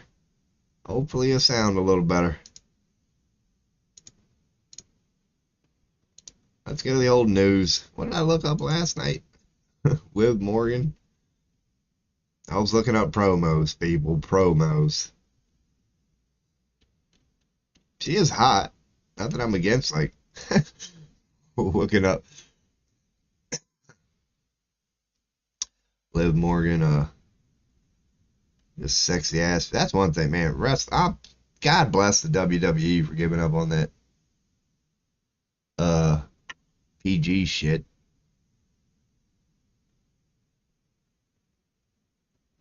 Yeah, world is really the only thing. The only real news. Everything else is whitewash here in America. You click on American news and you think you're getting anything resemble. Well, actually, you click on any news, you think you're getting truth. You're bullshitting yourself. That's why I like checking in on news from time to time, just to see what they're saying, so I can like X that out. You know what I mean? And I mean that. Uh, dude, and honestly, and I mean this, 33 hostages. Like, dude, if you know anything about Freemasonry, 33 means a lot to them. It's like, dude, they don't hide this shit. As in, this is telling you the fact that it's 30. Well, the fact that it's here is telling you none of this is real. I mean that. None of this is real. None of this is actually happening. Don't have to believe me. But this is a lie. This is a lie. This is a lie. This is a lie. Like, none of it is true. None of it. None of it. So see, yeah, oh my God, see how this is, there was an earthquake in Japan. So, like, that's not news. If you know, dude, Japan's an island. They have earthquake. The whole reason they exist is because of earthquakes. Happens all the time. But they need any excuse right now to not talk about the things that the rest of the world is talking about. Huh. Like, dude, seriously. I'm on world news. They don't want to talk about it so much that even when you go to world news, it's about Biden leaving here in America. Dude, that should be here. They don't want to talk about what's going on in the world because our current agenda is to blow it up.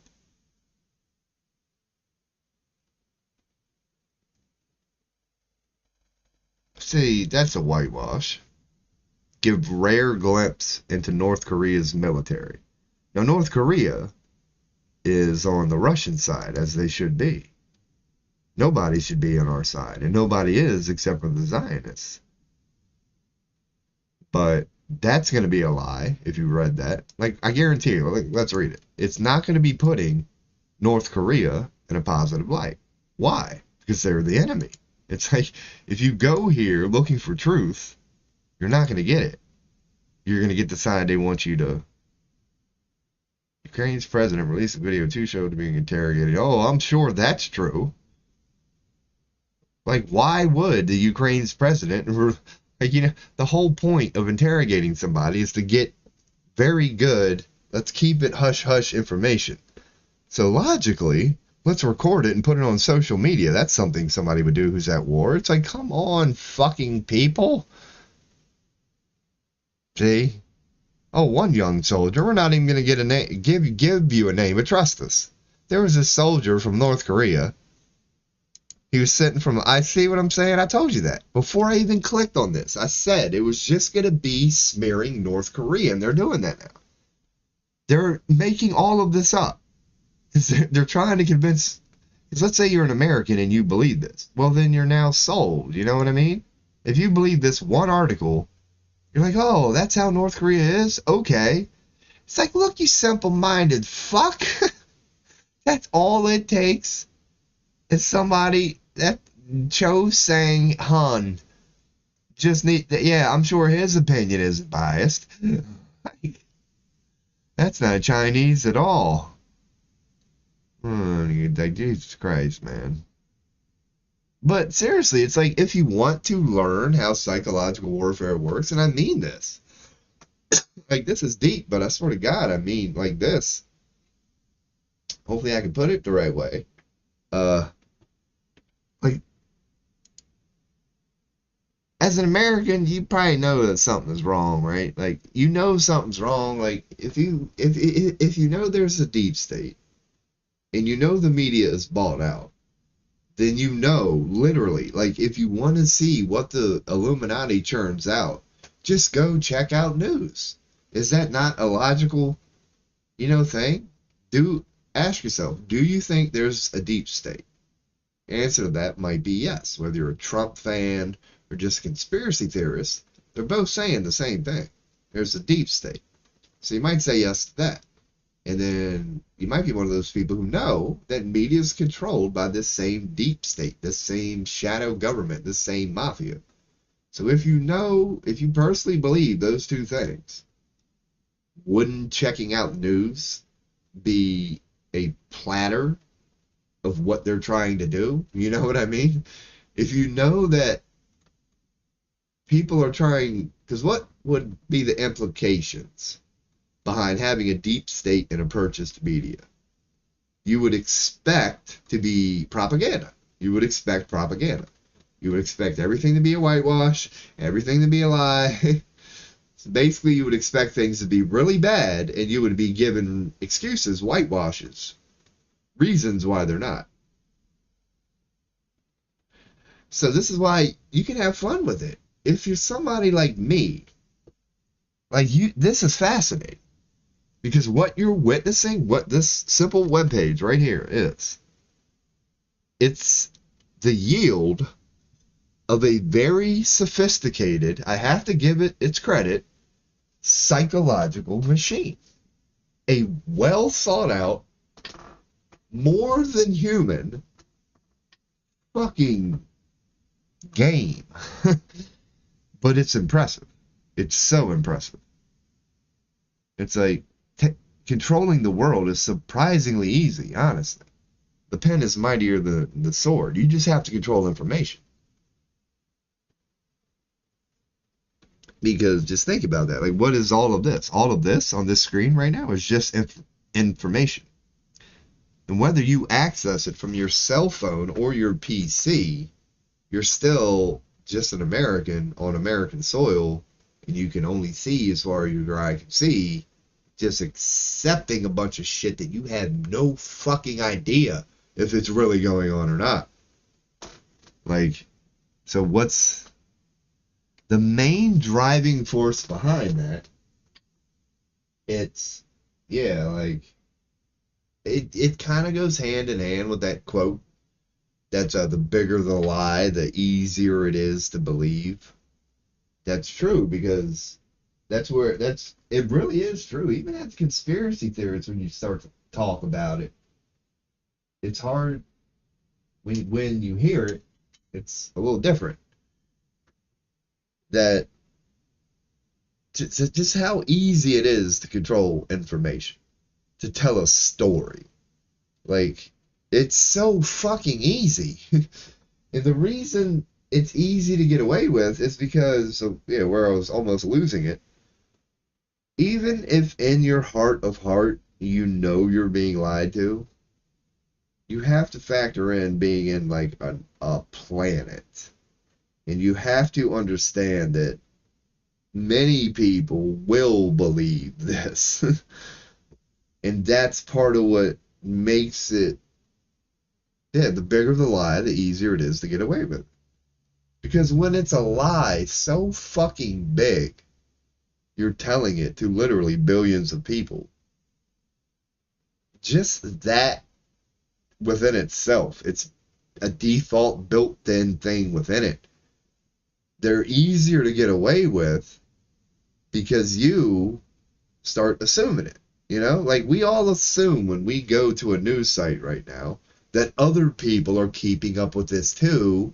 It almost feels like a competition that we all have to keep up with the story, is sort of what I'm getting at. It's very easy, yeah, to fake an entire fucking reality. It really is. It is now. This is a totally like random fucking rant, but that I didn't convey the message as good as I normally do, I'd like to say. Was confident in himself.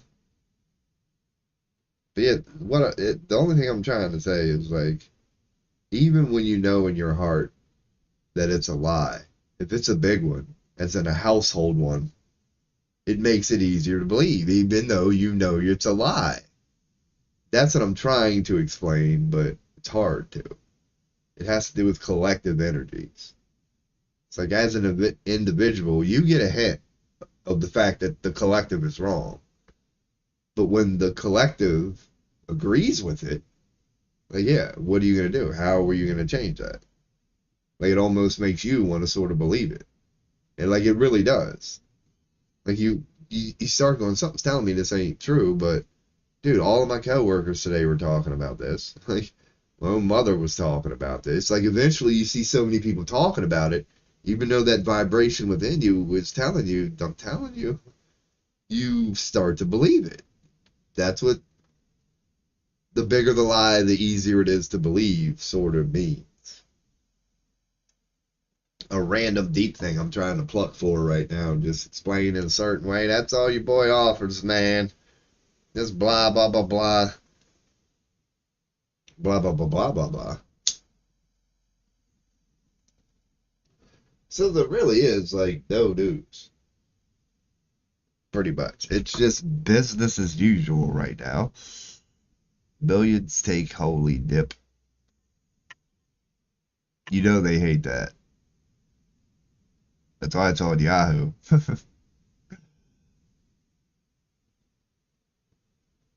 So who is this guy? Like, what country is actually still not promoting Satanism, should I say? India. Dude, God bless the Muslim world. I know that's like something you should not say in America. But when you dismiss what the Illuminati have created, you just speak some real shit, man. They are an amazing people. India and Egypt. Egypt, what's that saying? Where Egypt goes, the Muslim world follows. That's all you need to know about the Muslim people right there, man. Like, I don't know why they got a bad rap. It's like, dude, they're protectors of Egypt. They are Egypt. Egypt is pretty damn important. You know what I mean? It's like, why would you shit on those people? Jews don't. Like, it's all a media thing. Jews don't. That's like saying, Americans hate Saudis. I don't hate Saudis. You don't hate Saudis. So, like, yeah, there's this thing that Jews hate Muslims. It's like, no, there are Zionist Jews who try to create a culture and convince their society to hate Muslims. It don't work on most of them. It's like all the sort of things they try to convince you to hate about other people in this country. A lot of it don't work on you. They want Democrats to hate Republicans and conservatives to hate liberals, and the list goes on and on and on. But many of us don't buy into that shit. And it's the same thing over in Israel, man. Like, the story is just. No, I'm not saying it's a lie. The conflict between Jews and Muslims. It is a human thing at this point. But it's like nothing special. Our whole damn history is war. I don't give a fuck what region of the world you point to when you go, what happened here? It's just filled with war. So, once again, is that anything special? Man, we need to talk about the conflict between Jews and Muslims. That's divide and conquer, really. Because if you want to just zoom out and get general, I'm like, okay, fair enough. Let's just talk about it a little more. Let's talk about the conflict between humans and humans since day one. Let's lose the borders. We've hated ourselves from fucking day one. The moment we see another motherfucking human, we're like, I bet this motherfucker's over here to start some shit. You know what I mean? It's like, we've never been lovey-dovey, according to history. And I don't say believe it. There's a reason it's called history, his story. But other than, we all have that look a motherfucker in the eye thing within us, so we know it's possible. Like, how do you know that even happened? Because there are some alternative versions of truth out there, man. And the one that I happen to believe in is, that a lot of the infrastructure, a lot of the buildings that we still see today are, they're telling a story, man. Like, there's a lot of shit that's in plain sight that we do not see, that we do not fully understand. And we're being lied to about what it really is, so that doesn't help. But there's a YouTube vid I could bring up. One thing I'll just say is you notice when you go on tours, you'll see certain buildings. They're usually made out of like an old stone. It might be marble type thing. It's like really good shit. They got really good architecture, and they all have a similar characteristic. They're fucking huge, like they're big. When we walk in on them, like they're fucking massive. They got like huge pillars, doorway sort of things in the front. I could bring up that video because it would help lead me into this deep ass rant I might be going into. Who knows? If I go to YouTube, I think it's in my favorites. Playlist. Favorites. I love having that as the first one because I get the Ric Flair thumbnail. I didn't want to click on that one. I'm trying to click on the list because it's long as fuck, and I never ended up watching the whole thing. And this is not a flat Earth video. It's not. Like, I looked into it, so that's how I found it. This is not your boy promoting flat Earth. It's these sort of buildings that I'm talking about. These old buildings that are all around the world. Like, this video gets into it. This is where I started to learn about it. There's buildings like this all around the world.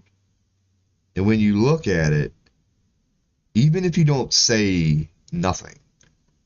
You might pick up where I and the guy who made this video are about to go with this. At what point in human evolution do you think we would start building something like this? That's an honest question. That is an honest question, and a damn good one. At what point, picture Darwinism. We're just talking about at what point does a cell evolve to a whatever, then it goes to a whatever, and then you know what I'm saying? We're talking about evolution. At what point would we start designing this? And then you would come up with an answer for that. Now the next question would be, okay, what happened? If your answer to that question, at what point in human evolution did we start putting buildings like this all around the globe, what would your answer be? Because these fucking things are old, you know what I'm saying? Like, this is why you can't go down this rabbit hole. It leads you to inevitable places. That's why I love this discussion right now. Because what would your answer to that be? Like, well, it's clearly old, so it must have been made, let's say, 1,000 years ago. That's clearly an old-ass building.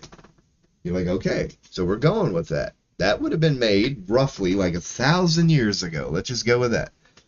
So then where does this conversation take you next? You go look at that fucking thing. So if they made that 1,000 years ago, and it's still so pristine and so perfect and so just magnificent, what happened? You can't answer that question, can you? Because you would think if we were making shit like this 1,000 years ago, then what we're building now should be evolved, advanced, better versions of this. But it's not. We went from this was our infrastructure to this is what we build?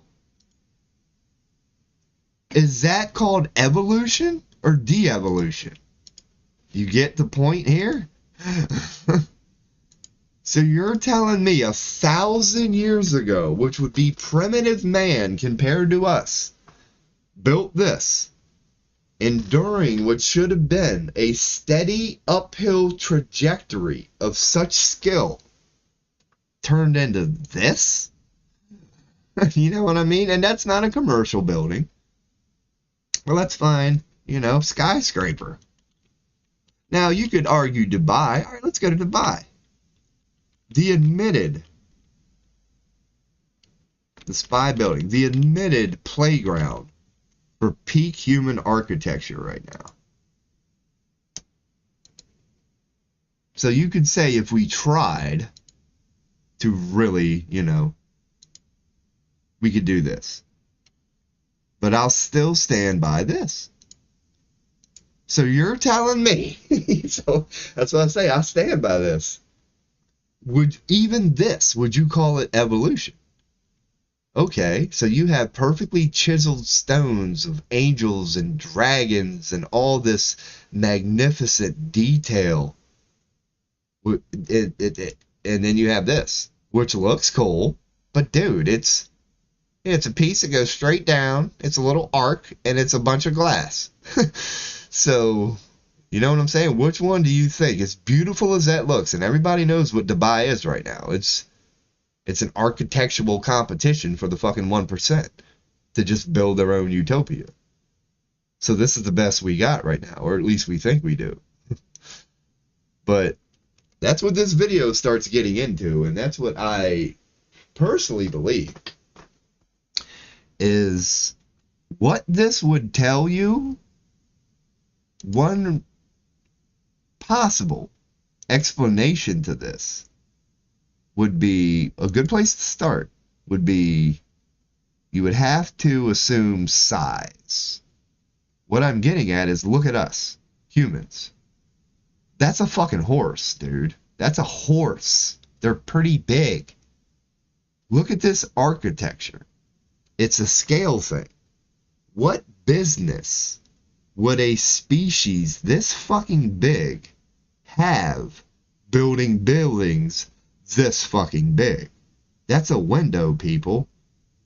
Is it a window built for us? Or is it a window built for a species that's a little bigger than us? Yes, that's what this video gets into, and they're very good questions. Like, you don't have to get all fantasy and hippie. You can stay logical and scientific and have an adult conversation about this. From a scale perspective, a simple picture like this does not make sense. It doesn't. It doesn't. A species like that, unless they were just hell-bent on just maxing and glorifying everything out, you know what I mean? But that wouldn't be the case then, would it? Because look, horse and fucking buggy, it's not a species that is hell-bent on blinging all the fucking time. It's exactly the opposite. It's a species who wants a simple life of barter and trade. Like, what the... None of this makes any fucking sense. And again, you look at the architecture on it. All the architecture was fucking magnificent. It's shit that if we made today, we would put it in the most well-renowned museum that we have. We would view it as art. They viewed it as fucking Fifth Street at some point. So this video, once again, I want to keep hitting home. This has nothing to do with flat Earth. The only thing it has to do with is questioning everything, which is a skill. It really is. It's an art that should never be lost. I don't care where you go. Even if you're in heaven, I'm not saying it has to be negative, that you're questioning everything because you feel like something's wrong. That does not have to be the case. You should always question everything. In heaven, like a little annoying child. Just constantly going, why, huh, why? You should always be curious. It doesn't have to be evil. It can be, because unfortunately everything has polarity. Yeah, this is a little random fucking out of nowhere rant from your boy. Because this is a long video. I didn't get into a lot of them. But he goes into this, like, this is such a good fucking video, man. I know I'd be fascinated by the whole thing. Because what this video does is, now granted, it's, you know, a lot of it's like flat Earth related, but if you just like lose that part of it, you're like, I don't care about the flat Earth thing, and you just like see the points that he's trying to make. Much of this video is just about old architecture and the way we used to do things, but the general picture of that fascinated the fuck out of me. Like, it offered me a new, like, he opened some doors for me with some very good questions. It's like, dude, if evolution is a thing, yes, like, why did we used to, like, look at that. But yeah, you're telling me that's 1,000 years old or whatever? It's like, okay, if that's the case, because apparently we as humans are agreeing upon this. I'm not arguing that. It's like, all right, that was made by the Vatican people, whatever the story is behind this. I'm not questioning it. But I'm like, I'm saying, okay, let's go with this. So you're telling me that was built X amount of years ago. The next logical question, you can't get around this, is, okay, what happened? What happened? If we were this fucking good way back when? And the other questions that he keeps asking in this video, and it's one of the main driving points for me, is the whole scale thing. Why does the human race that at most, NBA, at most, you get 6, 7 foot tall, 8 foot if it's a freaking nature? You're not, why would you build so many of what we built? Now, what he gets into, let's just go into it. One answer, if you plug this in there, it all starts to make sense. You go, what if? And this is crazy, and this is hypothetical. I'm not saying go with it, but really just ask yourself hypothetically, what if humans, as we are now, were 12 feet tall? Then a lot of this shit starts making more sense. Then when you blow humans up, you start to go, oh, okay, that was their skylight. You know what I mean? That was their moonroof. Like, then you can start to connect dots. But when you view it as we do, from the humans we are, then it becomes, why did we do it that way? You know, it becomes this big thing. But when you blow the human up, you start to go, oh, that could have been a doorway. Like, it starts to make sense. You start to see our architecture now just in a bigger scale, and it looks a hell of a lot better too, but that's a story within itself. That's one thing you'll notice now. Like, we no longer do this. Like, they knew the power of color. Color is just energy. It can uplift you and downlift you. It can bring you up and down. Simply the colors around you. That's physics. That's provable science. That's why it's no surprise that when you go down most neighborhoods here in America, it's fucking dull.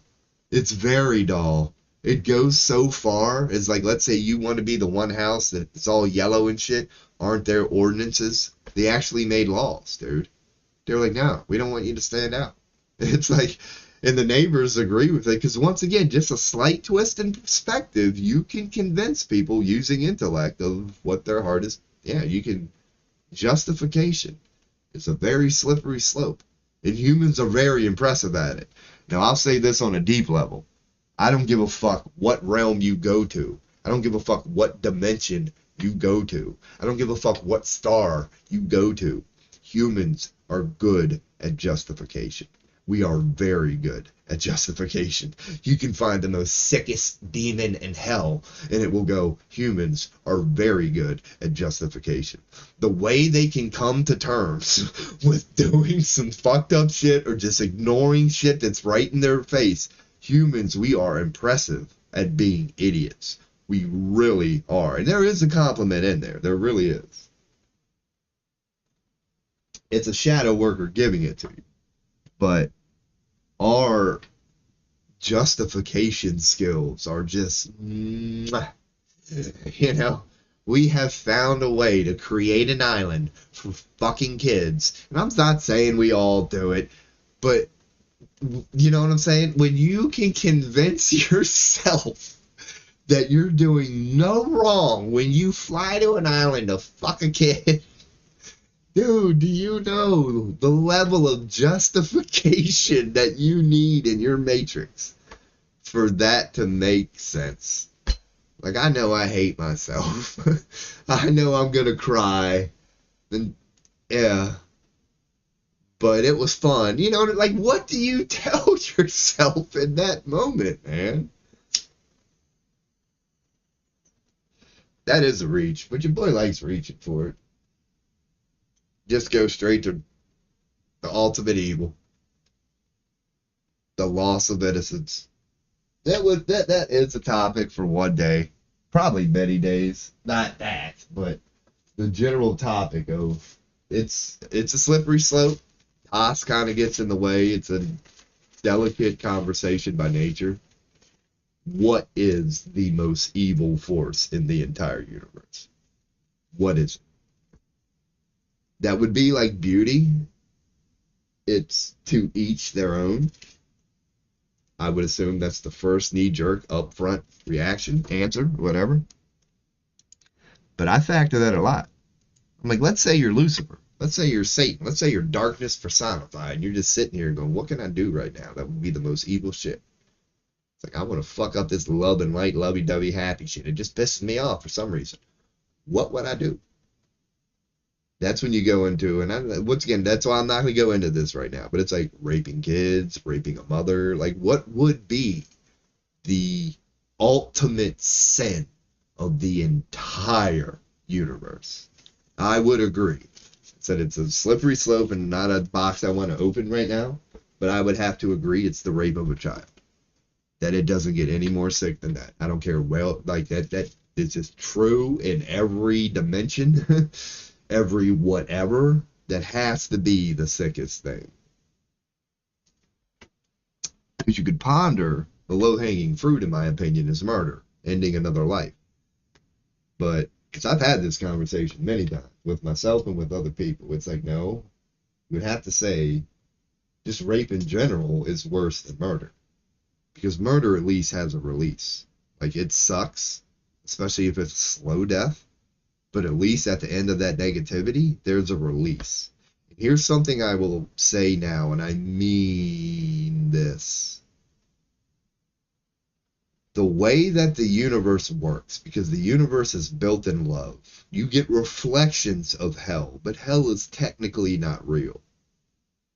So when you see something in real life, whether it be in nature or a human, if you hear a story, for example, let's go with a car wreck, that a human gets in a car wreck and their car is engulfed in flames, they were entrapped in the car and they burned to death. Fuck, that would suck, wouldn't it? I don't care who you are. I don't care how strong you are. You know, you could be an alligator, you could be a gorilla, you could be a whatever, dude. If you burn to death, that's a slow, painful death. It's not something you want to think about. But one thing I want to say that I know for a fact, you don't have to believe me, but I know you'll find solace in it. It's something you want to believe. But I'm not saying this is like blowing smoke up your ass. It just feels good, so I'm saying it. No, this is science. In those moments, the soul is removed. It doesn't matter what you think you see. That if you picture, because it might be somebody you know, so when you go home or for the rest of your life, you're picturing that last 5 minutes. What did, my best friend, I can only imagine what they went through, engulfed in flame, like it's one of the worst versions of hell. A mortal death of burning. God, it doesn't get much worse than that. I can promise you, this is science. This is not some feel-good speech. In almost all of those cases, unless the soul, for its own reason, wants to experience that, the soul is taken out. Do not worry about it. It did not go through what you thought it went through. Because that's true in nature and everything. Because sometimes, because nature, everything is just a game. So I'll use nature as the perfect example of what I just said about the soul being removed. And what I want to say, out of nowhere things, such as a car accident. Or of course you wouldn't put yourself in that situation, but if an accident, you just happen to, whatever reason, you end up burning to death. Souls are taken out, so it doesn't happen the way you would think it does. Unless the soul chooses it. It has that option to at all times. But in nature, like this is how nature views it, for example. When a lion kills a zebra, let's go with that. It's a video game to them on a soul energetic level. That once again, I'm speaking of science. You don't have to believe me, but I'm saying it because this is what I offer. It's a video game to them. That it's like you on your computer. It's like they are in another realm. They are in the angelic realm, whatever. Their soul is just like you. Their soul birthed a thing here in this matrix. It's not to complete them, but it's a piece of them. So they're pieces of them, the animals, the lion and the zebra, are down here playing with us. They just view it as a video game. It's so tunnel visioned for us that when we're playing the same game, it feels like this is everything we are and all of our existence is right here. That's what it's like to be a human. But that's what it's not. That's not what it's like to be nature. When you're nature, you're quasi-physical. That your physical is here doing its thing, and you're aware of it. But it would be like your human form just being more in touch with what you would call your spirit, your soul. It's just a broader bandwidth. When we talk to our soul as humans, we're using a 14.4K modem. You know what I mean? When nature communicates with its soul, in its physical form, it's more like fiber optic broadband is what's going on. They just get far more information. It's a better communication thing or whatever. So they view it as a video game. So the lion's soul is up there in love, and they know they're like, it's a game. They know they're in the area. The zebra soul is up there, and they're having fun. I'm telling you. Like, you ain't gonna get me today, motherfucker. And that lion's like, dude, my cub ate and four. Dude, I got 5 kids by now. I've been tapping that ass. Don't tell me. Like, they're up there having fun with it, man. So when we see it, like if we happen to capture it on video here as a human, we will see a lion. It looks all evil. Like, especially when they Hollywood produce it, they put the shit in the background, and yeah, you're just like, oh my God, it's so horrible. It's an unfortunate truth. That's not how heaven views it. It's a video game to them. Like the zebra goes, all right, you need to eat. Like, you know what I'm saying? Because they know they're infinite internal beings, and there are infinite. That's a whole different topic within itself. But it's the zebra, for example, is aware of its all at oneness. It's like, okay, you took out that version of me, now back to the other infinite ones. You know what I mean? Like, mortality is an illusion on that level.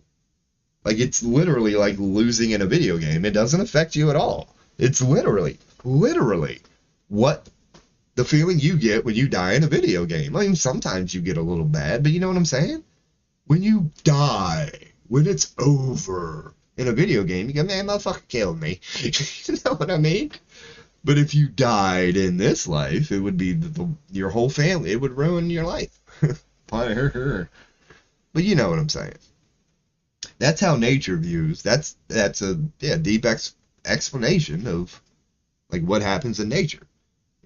I started off by going, trust me, heaven does not let souls suffer for no reason. So if something like a car accident or a horrible fire or whatever happens, even though, in your reality, you could swear you heard the screams. Like, I'm telling you, don't worry about it. Do not worry about it. And even if you did hear the screams, I'll go on and give you this one. Like, let's say in that case, you heard the scream. And in that case, it happened to be one of the souls who decided to stay. That your best friend decided to stay for whatever reason for the last moments, and it wanted to feel what it was like. And that scream was real. It was real. But you still don't need to be sad about that. Just know that the soul chose it. You know what I mean? Because the soul would tell you that. It's like, dude, when I heard you scream, it pierced my soul. The soul would tell you, yeah, dog, it fucking hurt. You know what I mean? But there would just be no sadness there. Unless you really focused on it. Because, it would be it would be a legit, I'm about to die. You know how there are different levels of screams? It would be one of those horrible notes that you can only hit when you're in that situation. And that would haunt you for the rest of your life unless you're in touch with what I'm speaking about now, that angelic realm version of them. Because then they'd be like, yeah, that was a good scream, wasn't it, man? That one hurt like a bitch. Just be glad you didn't have to go through it. Like, that's what it would be like. Yeah, man. We're just out here talking shit. That's what your boy does. That's what your boy does. At least I found some topic. Bird Jalabrepp. Yeah, okay, that's the name of the video. I thought that was the name of somebody. I was like, why would you name your kid that, man? That's a come with a fucking child abuse felony. What's the name of your kid, Burge? What's up, Burge? Oh, that's kind of cool, man. I'm gonna name my kid Burge. What's up, Burge? How you doing, Burge? So what do you want for Christmas this year, Burge? I think I might splurge. Little shithead. Oh, yeah. We out here. That is a magnificent. Dude, that's another thing I'll say. Because, see, I'm like this type of person, or whatever, judging this picture on the screen. Dude, like, religion used to be common. I don't know why it's viewed as a bad thing. I get the occult mindset thing. It's like, it's another teen thing. You definitely don't want, like, a world full of teens. I agree with that. You do not want a world full of teens. But another thing I agree with It's, I guess it's a paradox, or I'm just a hypocrite. Is diversity is the spice of life? So wouldn't you want a world full of teams? Like, you know what I mean? So it's like, God, just pun intended. We used to be religious as a species, and this is not me promoting religion. It's not. I'm not saying. I'm not trying to promote it. I'm a little curious about this. What the fuck happened? What the fuck happened? How come at one point, as a general species, one of the things that meant the most to us was our connection to whatever. That's why we came up with so many religions.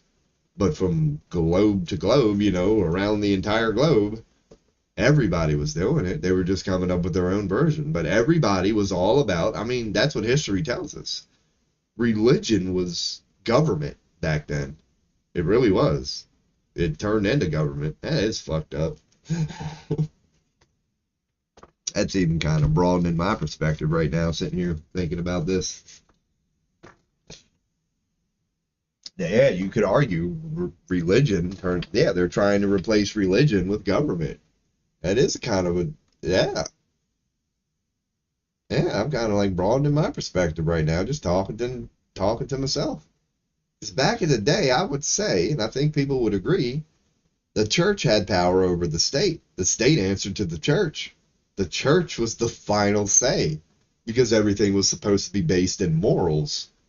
It was like, well, let me ask God. You know what I mean? So, yeah, I mean, shit, now that I'm broadening my perspective right now. It's like, why did we ever give that up?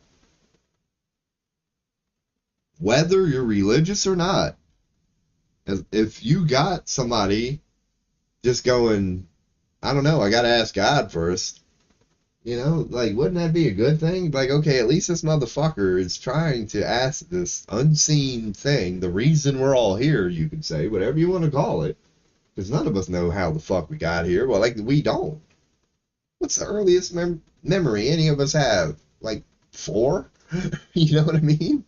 We had the slate wiped clean. But yeah, man, I guess yeah, it makes a lot of fucking sense, man. If the church used to run shit, that they tried, because that's what religion is. It's a reflection of the best attempt of that species at the time. Because there's no such thing as perfection. Even God would tell you that.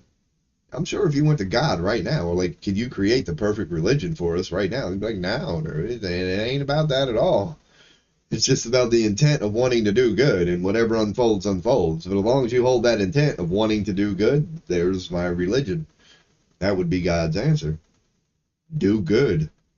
Define it however you wish. Color it with whatever color you wish. As long as you're doing good, I approve. Like, well, how do I know if I'm doing good? You got a heart, don't you? Yeah, there you go.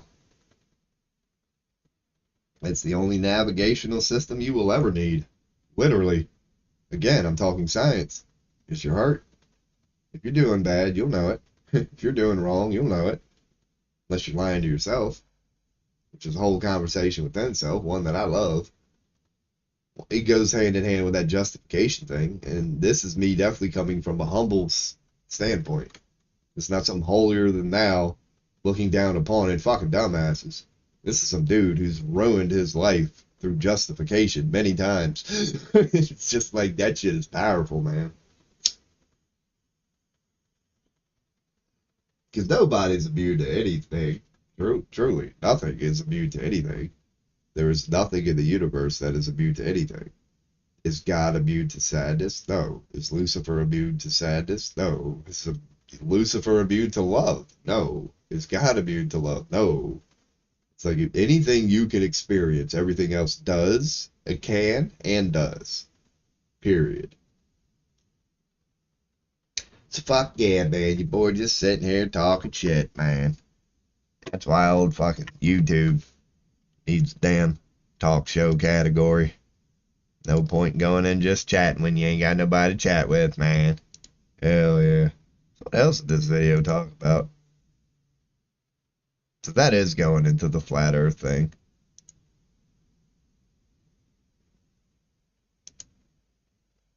Yeah, regarding flat Earth, man. I'll just let it play. Keep it on like you.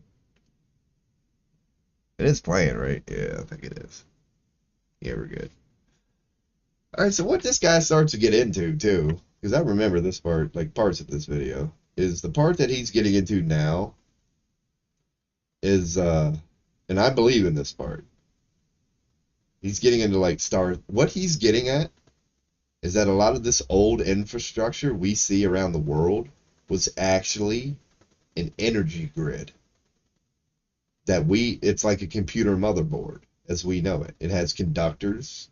It has certain sections that have to do certain things with the energy, identical to what we call electricity. Except back then they dealt with energy.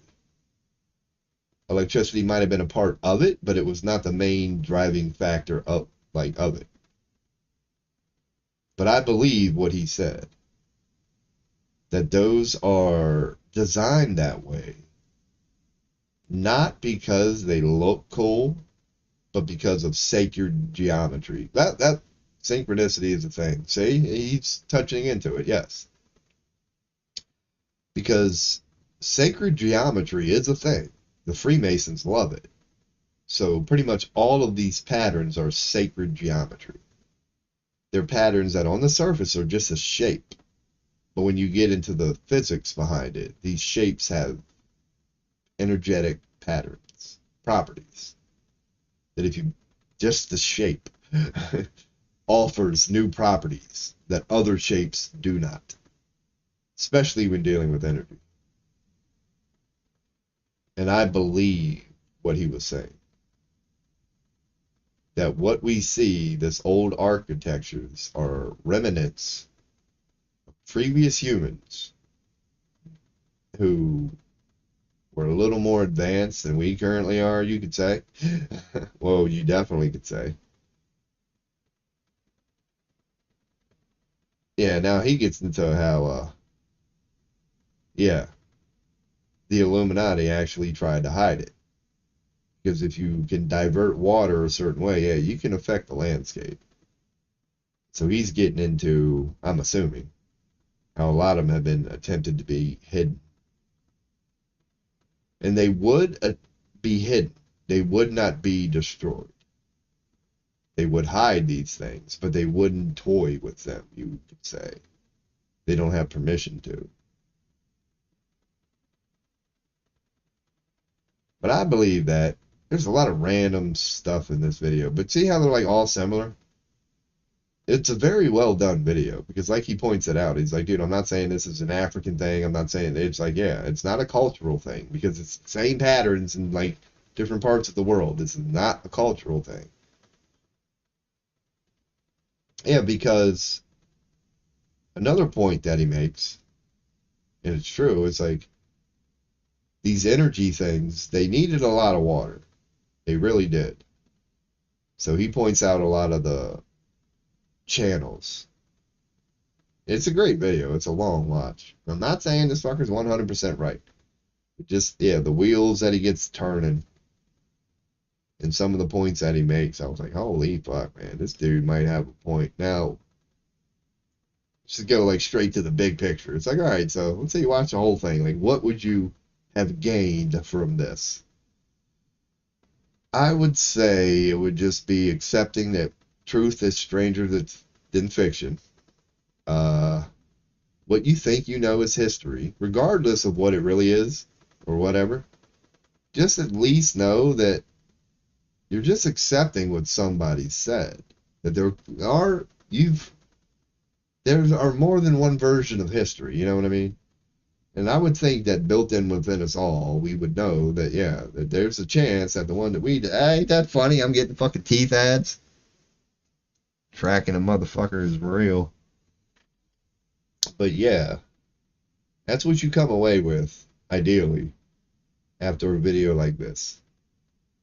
You just hopefully be open to a lot of stuff. Like, you ain't got to believe this dude 100%. At least go, okay, maybe the version of history and, you know, the reason everything is the way it is and everything I was taught, well, it wasn't 100% accurate. It don't even have to be evil by nature either. You don't have to be like, maybe what I was told was wrong because there's this evil force just trying to control me. You could go, well, humans happen to be idiots, so is it really a surprise that what I was told, whether it was well thought out and well intended or not, happened to be a little off? You know, it could be just an honest mistake. That people who actually tried to tell us what happened through, you know, the shit changes over time thing, that little experiment we all did in school where you start with one person, give them a story, and by the time you get to the end, the last person, it ain't the same fucking story. It's like, yeah, that's a thing too. So maybe that could have been what happened. Then it ain't the Illuminati. But for whatever reason, we just got it wrong. That we thought humans left behind traces, and this is how it turned out. But yeah, that story got a little twisted over time, maybe.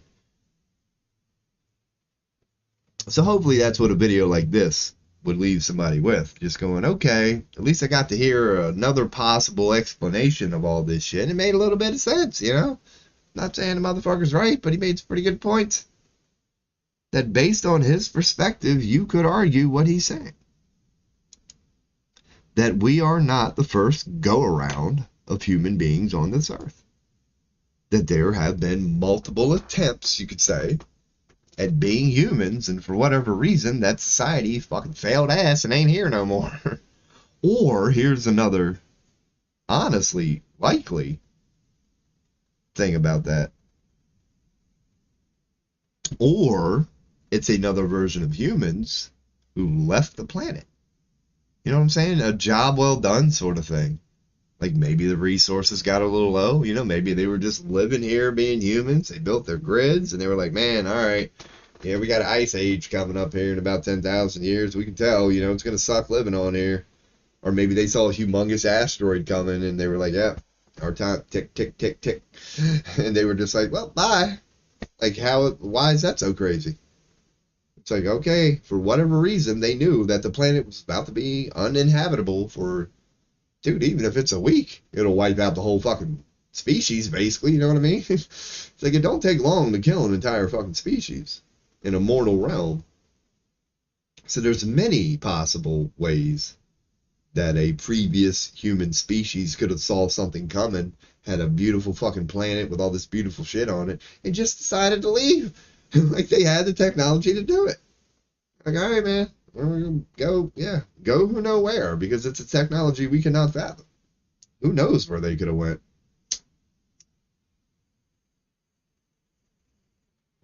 There are multiple versions of Earth. There are infinite timelines. Maybe they just figured out how to go to another, like, you know what I'm saying? Like, who knows what the real answer is? And that's really not important, but the only thing that you would need to know, the only quote-unquote crazy shit you would have to take out of all of this would just be, maybe, yeah, humans, this ain't our first go-round, you know what I mean? That we're about to go bye-bye eventually, somehow. That if we think that, yeah, we are the end-all, be-all of humans, perhaps that's not even how this realm was designed. Maybe it was designed for souls just to enter it for a little bit, give this thing a shot, and inevitably, it's like you got a timer. That maybe this Earth gets hit with a steady asteroid every fucking, you know what I mean? Like the Earth could reset in cycles in infinite ways. It could be a universal thing. I don't give a fuck how good you ever do. Like your time is limited as a human or whatever. And I'm not speaking about mortality. I'm just speaking in like phases. Like maybe that's what humans are. Like that maybe that's what this Earth will always be. It'll just be starting from scratch, seeing where it goes, removing that species, starting from scratch, seeing where it goes. I mean, as crazy as that sounds, you could say there's proof of that it's actually provable. No, I'm not going to take it that far. My answer would be a little deeper than that. My answer is the old Abraham Hicks answer. All truths are true. If you say it's true, your power as a god in that moment, for you at least, it is. That's all that matters.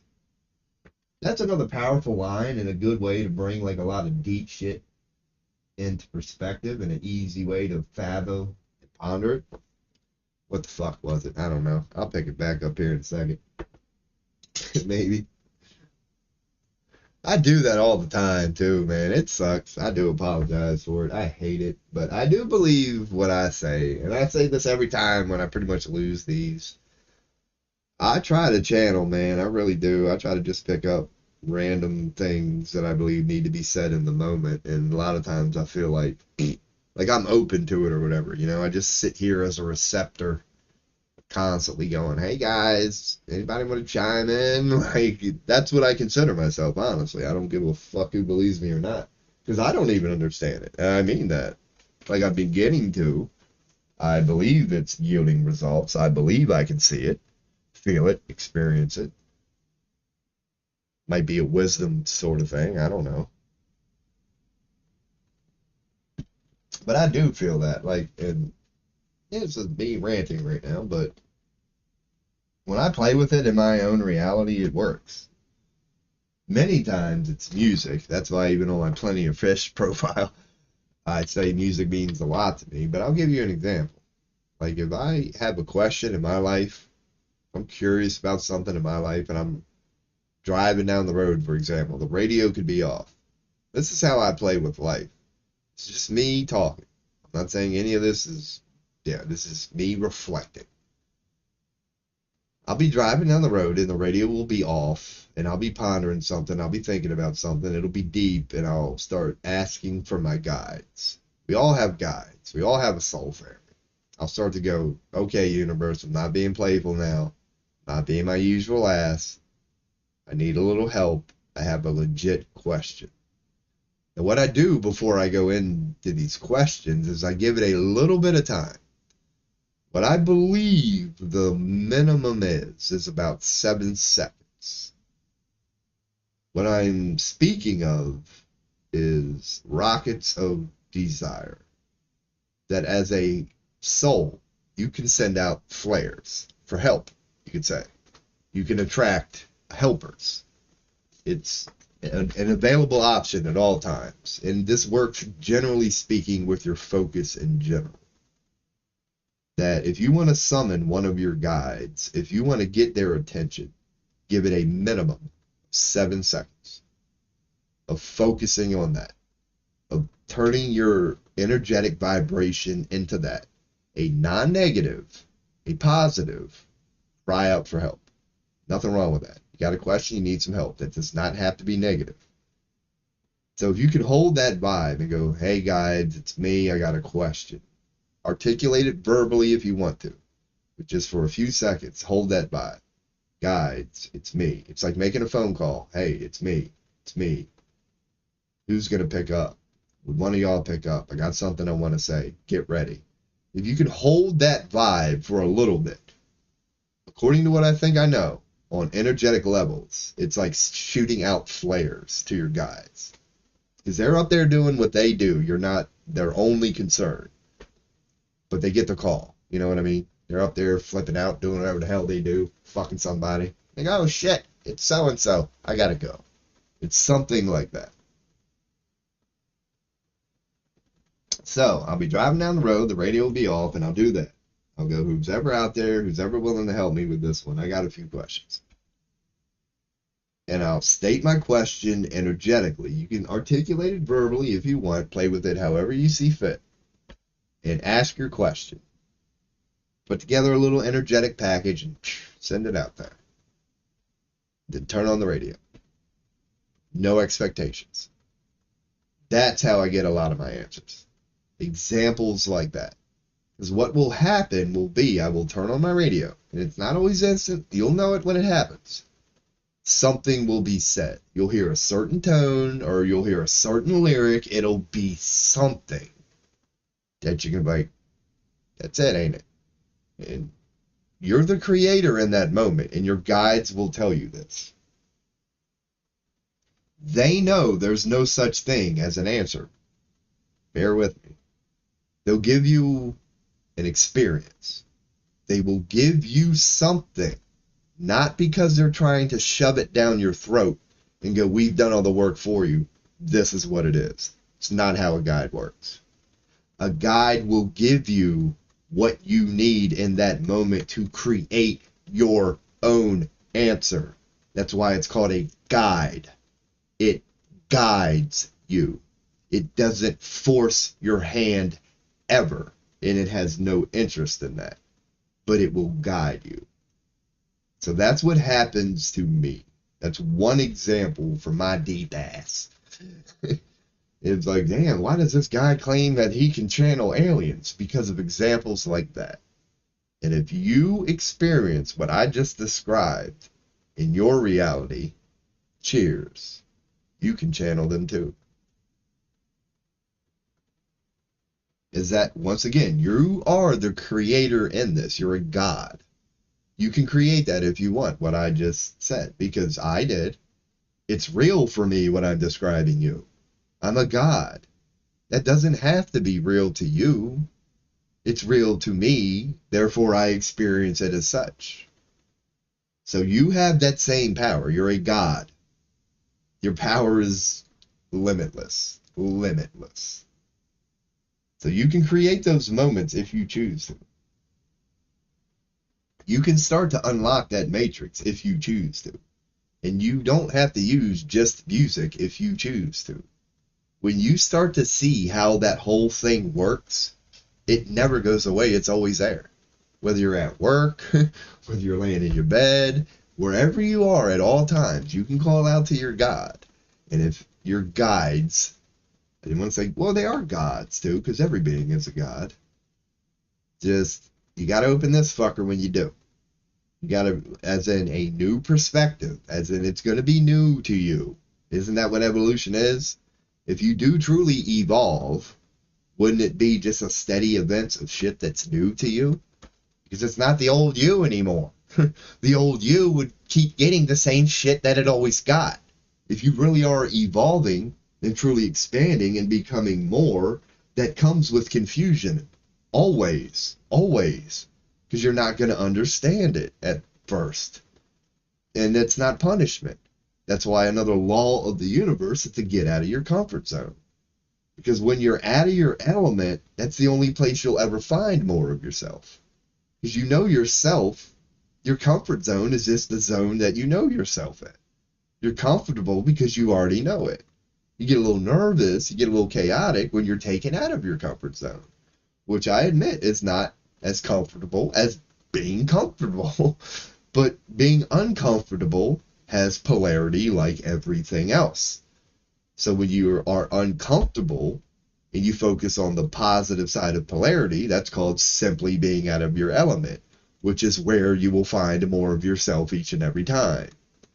One of the non-laws, but frequently shared amongst each other, things of our universe is a saying that goes something like, the unknown is the only place that you will ever find more of yourself.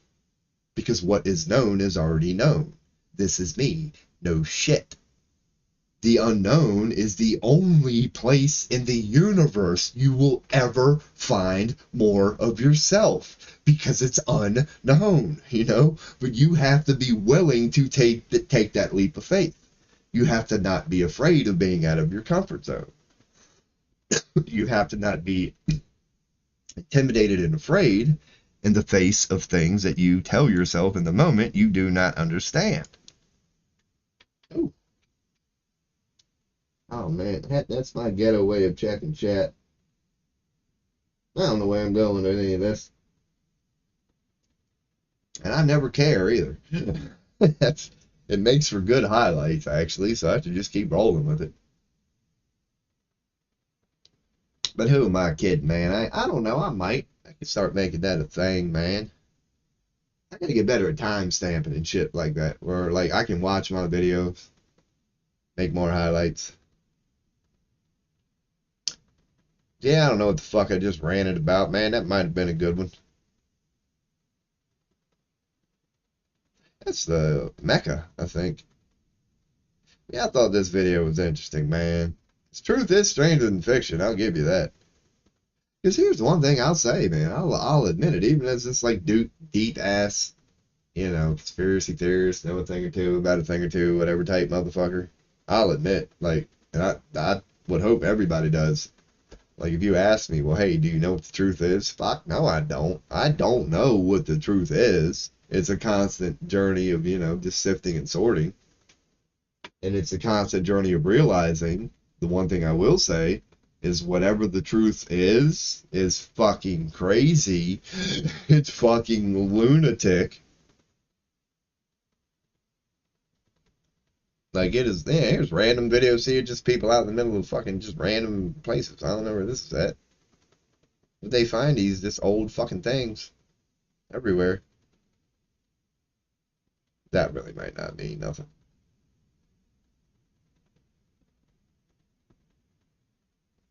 Yeah, man.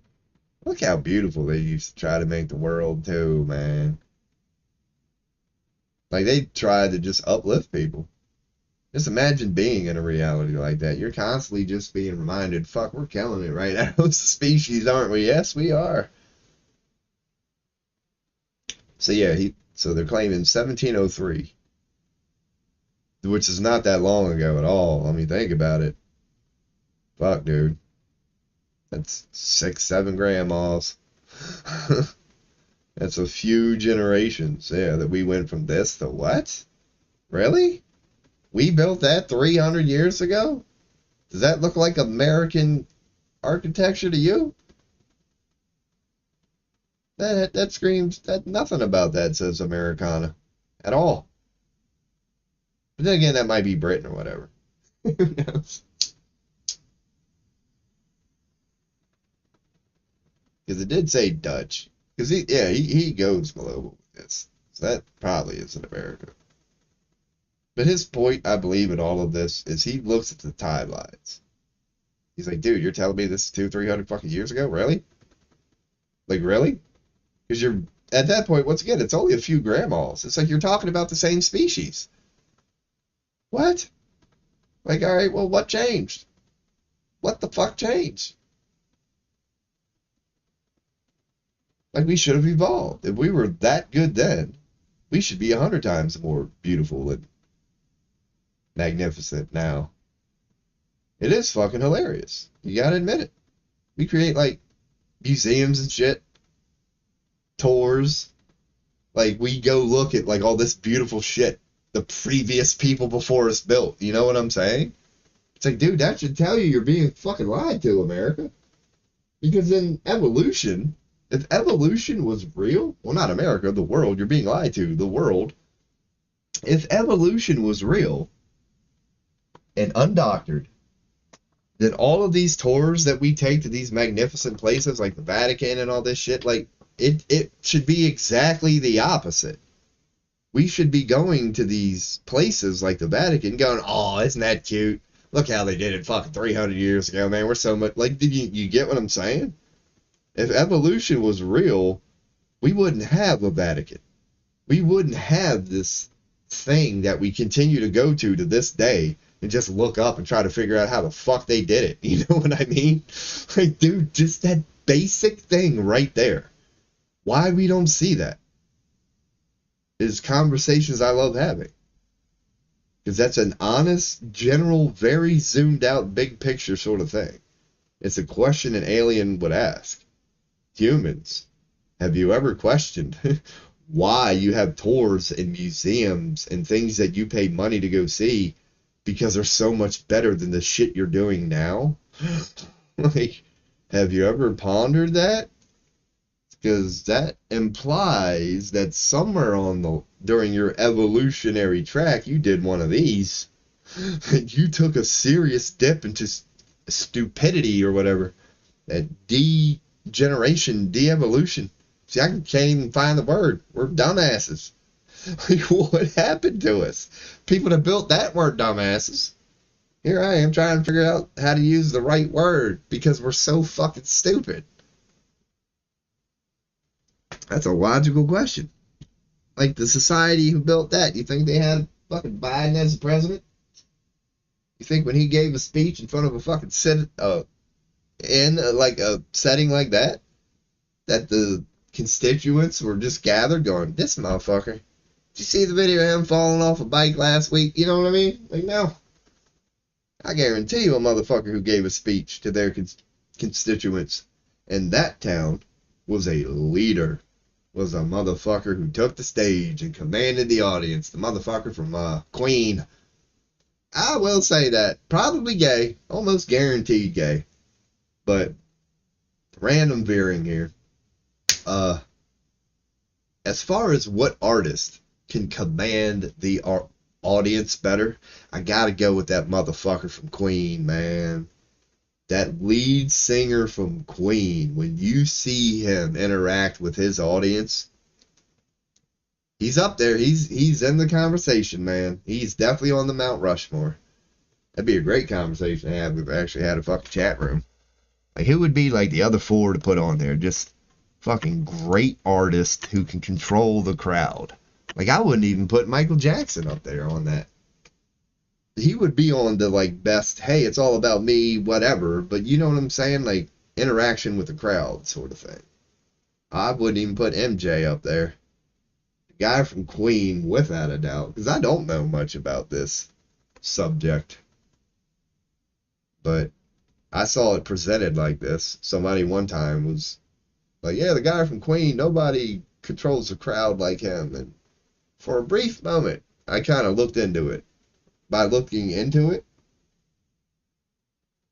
I mean, I just saw a Queen video. Like, I'm on DMCA here. I'll mute it. Well, y'all couldn't hear it anyway. I got the desktop audio off. But I'll show you what I mean. Queen Live. This son of a bitch. I'm gonna get him standing up. I guess he is. Yeah, this son of a bitch, man. Who gets the crowd going more?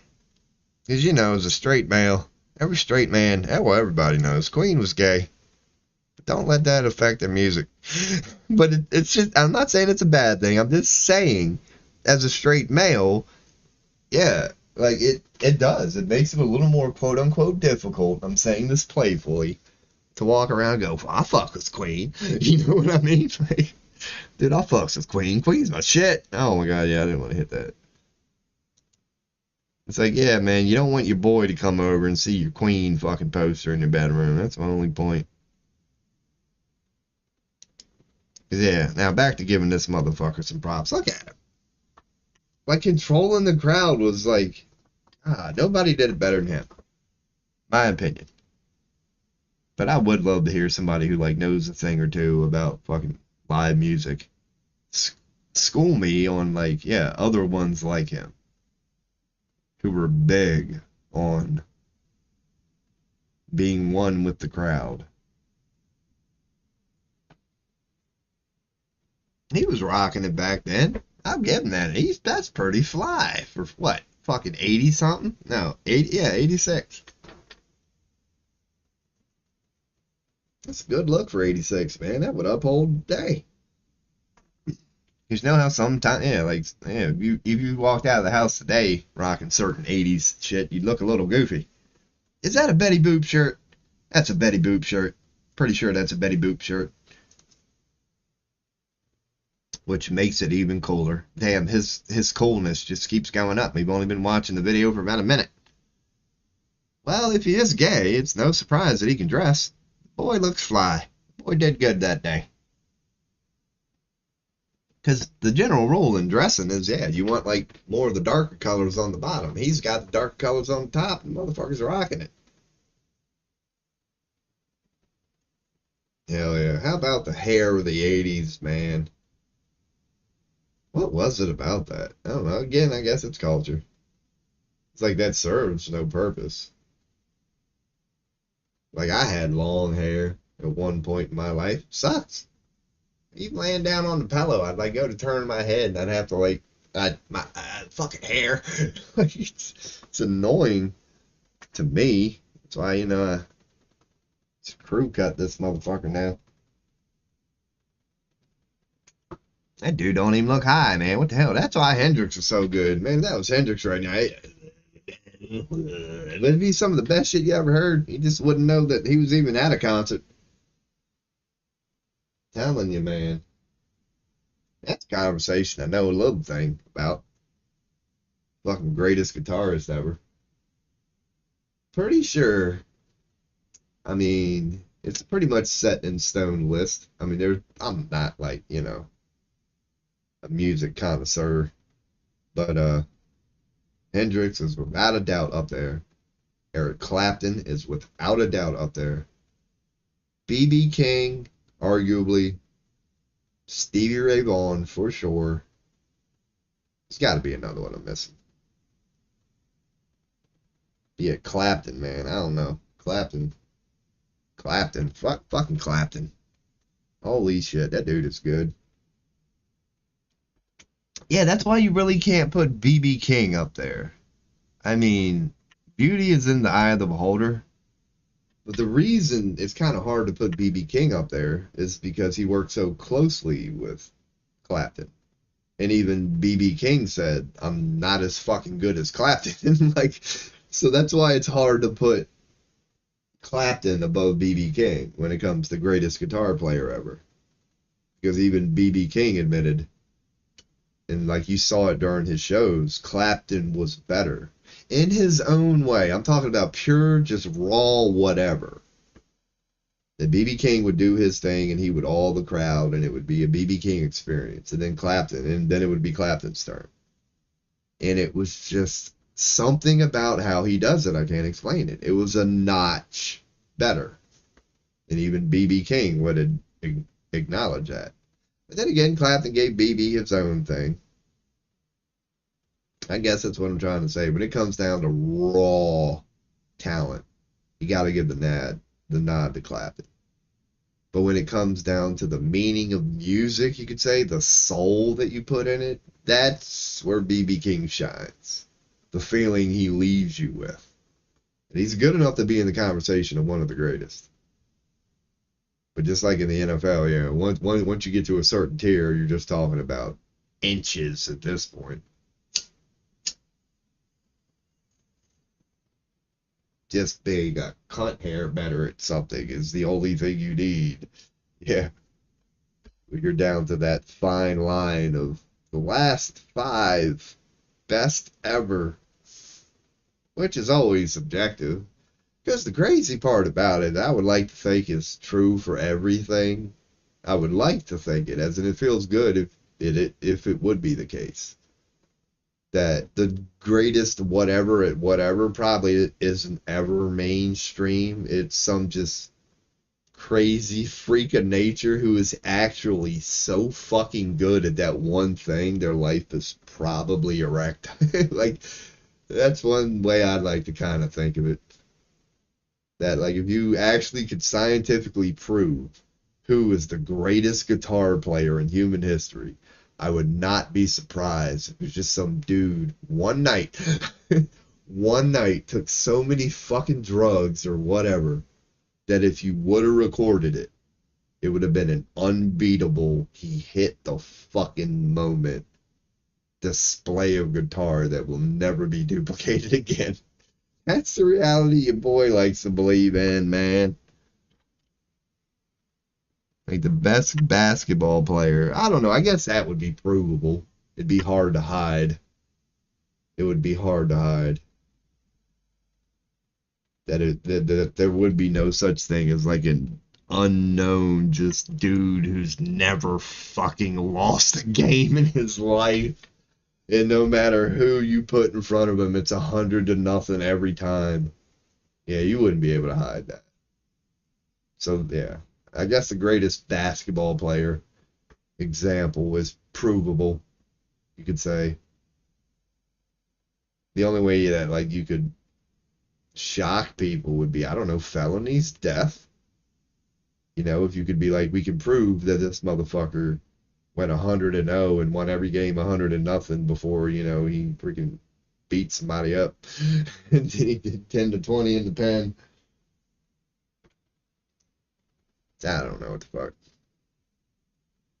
It's like me, for example. You go, well, who's the greatest shit talker in human history? Well, the motherfucker got a total of about 10 views on Twitch. Are you telling me that's the greatest shit talker in human history? Yes, sir. He could have sworn, yeah, he walked around his whole life saying if you're so good at it, you ain't gotta flaunt it. And he never ended up flaunting it. Sad story. So he just died and nobody ever fucking knew. Uh, a Mean Well story. That'd be a good book to write there. That'd be a damn good book to write there. The most talented person in the world happened to believe if you got it, you ain't got to flaunt it. So nobody ever knew. That's funny as shit. That's a great premises for a book right there. You could create a whole story about the most talented person to ever live who had one flaw. They believed if you got it, you don't need to flaunt it. Which I guess would mean you're wrong, you know? So you could turn it into a book is apparently that ain't true. Because if the most talented person in the world really believed and lived by if you got it, you ain't got to flaunt it. Well, if that's true, Mr. Talented Person in the World, then inevitably you would have made it. Because if what you're saying is true, if you got it, you ain't got to flaunt it, then technically it would be impossible to write a book about the most talented person in the world never getting it. I don't know what the fuck I'm going at. I love this stream, man. This is the greatest talk show ever, man. I don't give a fuck. Jesus Christ. That is the way to make it. I'll keep saying that. You know, stream fails is real. Maybe I'll fire up a stream fail video here in a little bit. Maybe I'll be on one here in a little bit. Wouldn't that be funny as shit? I wonder if that has ever happened. That, like, somebody, is streaming a stream fail video because they ain't got nothing to do, just trying to kill a little bit of time. And they end up catching themselves on there when they didn't know that they were. That'd be funny as shit. Some dude going live like, hey man, we're gonna check out these other fucking dumbasses on Twitch. And you're like the first clip. It's like, alright, we're gonna open up this video this week with this fucking idiot. It's like, man, they're talking about me, huh? Mother. It'd be funnier than hell, man. I'm sure I'm destined for that. Man, look at them booty shorts. Would you expect anything else from Queen? Fucking rocking them, man.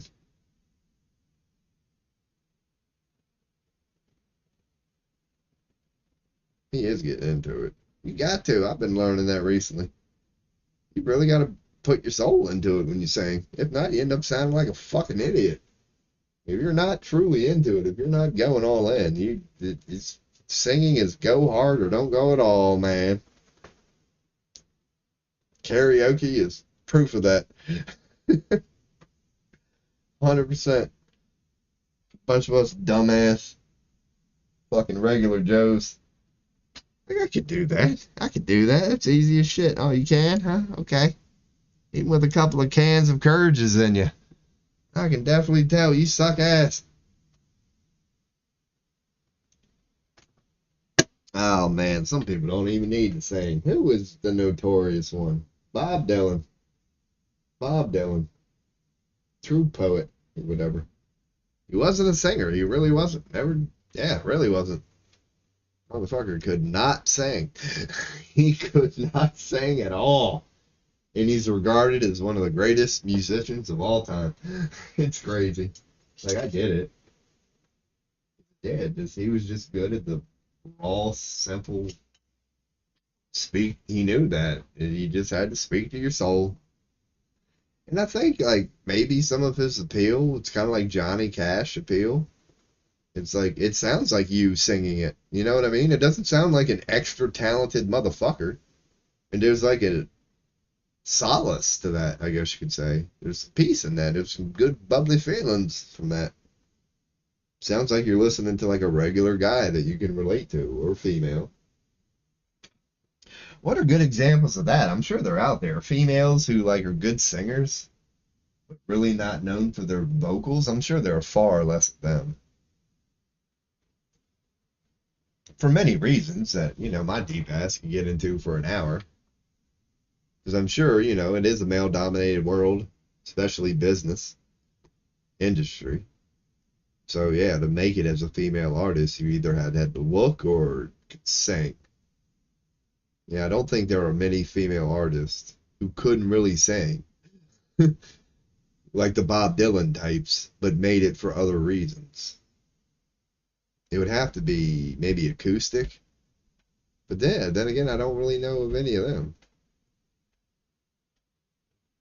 Willie Nelson, I think, is another good male example of a guy who really can't sing worth a fuck, but made some really good music.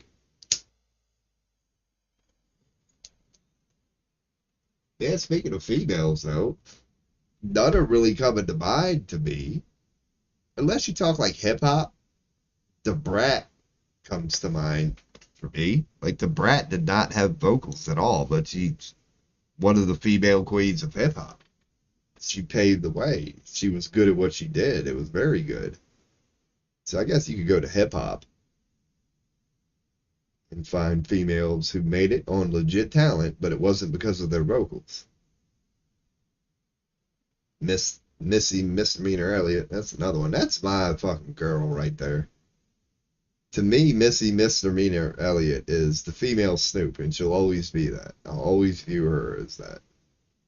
But that's kind of what she did. She was the Snoop female version. She gave females another option on a way to be. You know what I mean? And she was good at it. That's why Timbaland fell in love with her. Timbaland is my personal favorite producer of all time. He's got the best hip hop beats I've ever heard. It's Timbaland. And when he hooked up with Missy, man, that was a fucking match made in heaven right there. Like, I was witnessing as it happened. Like, that's cool as shit. The Timbaland and fucking female Snoop decided to come together for a couple albums. I bet they're going to be awesome. And they were. He's the one that did the beat to, what's it, Work It? You know, one of her most popular songs. One of the greatest beats ever is Work It from Missy Elliott. He's the best fucking producer ever. That's 100% Timbaland, man. Timbaland came up with that beat, which is like one of the biggest appeals of the song. Like, it's one of the ones that when it first pops, like it sucks you right in. Timbaland is the man. Like, yeah, like, seriously, like if I had the stroke right now to just interview whoever I want, I'd book Timberland for sure. That's a bucket list thing for me. And Missy, who am I kidding? And Lauryn Hill. Yeah, I got a list of people I would love to fucking talk to if I ever made it. And not about like, you know me, I'm just deep. Dude, it'd be some good conversations, but I got these motherfuckers one-on-one, man. Roddy Piper's another one. This is a random out of nowhere rant, but Roddy Piper has been sexually abused.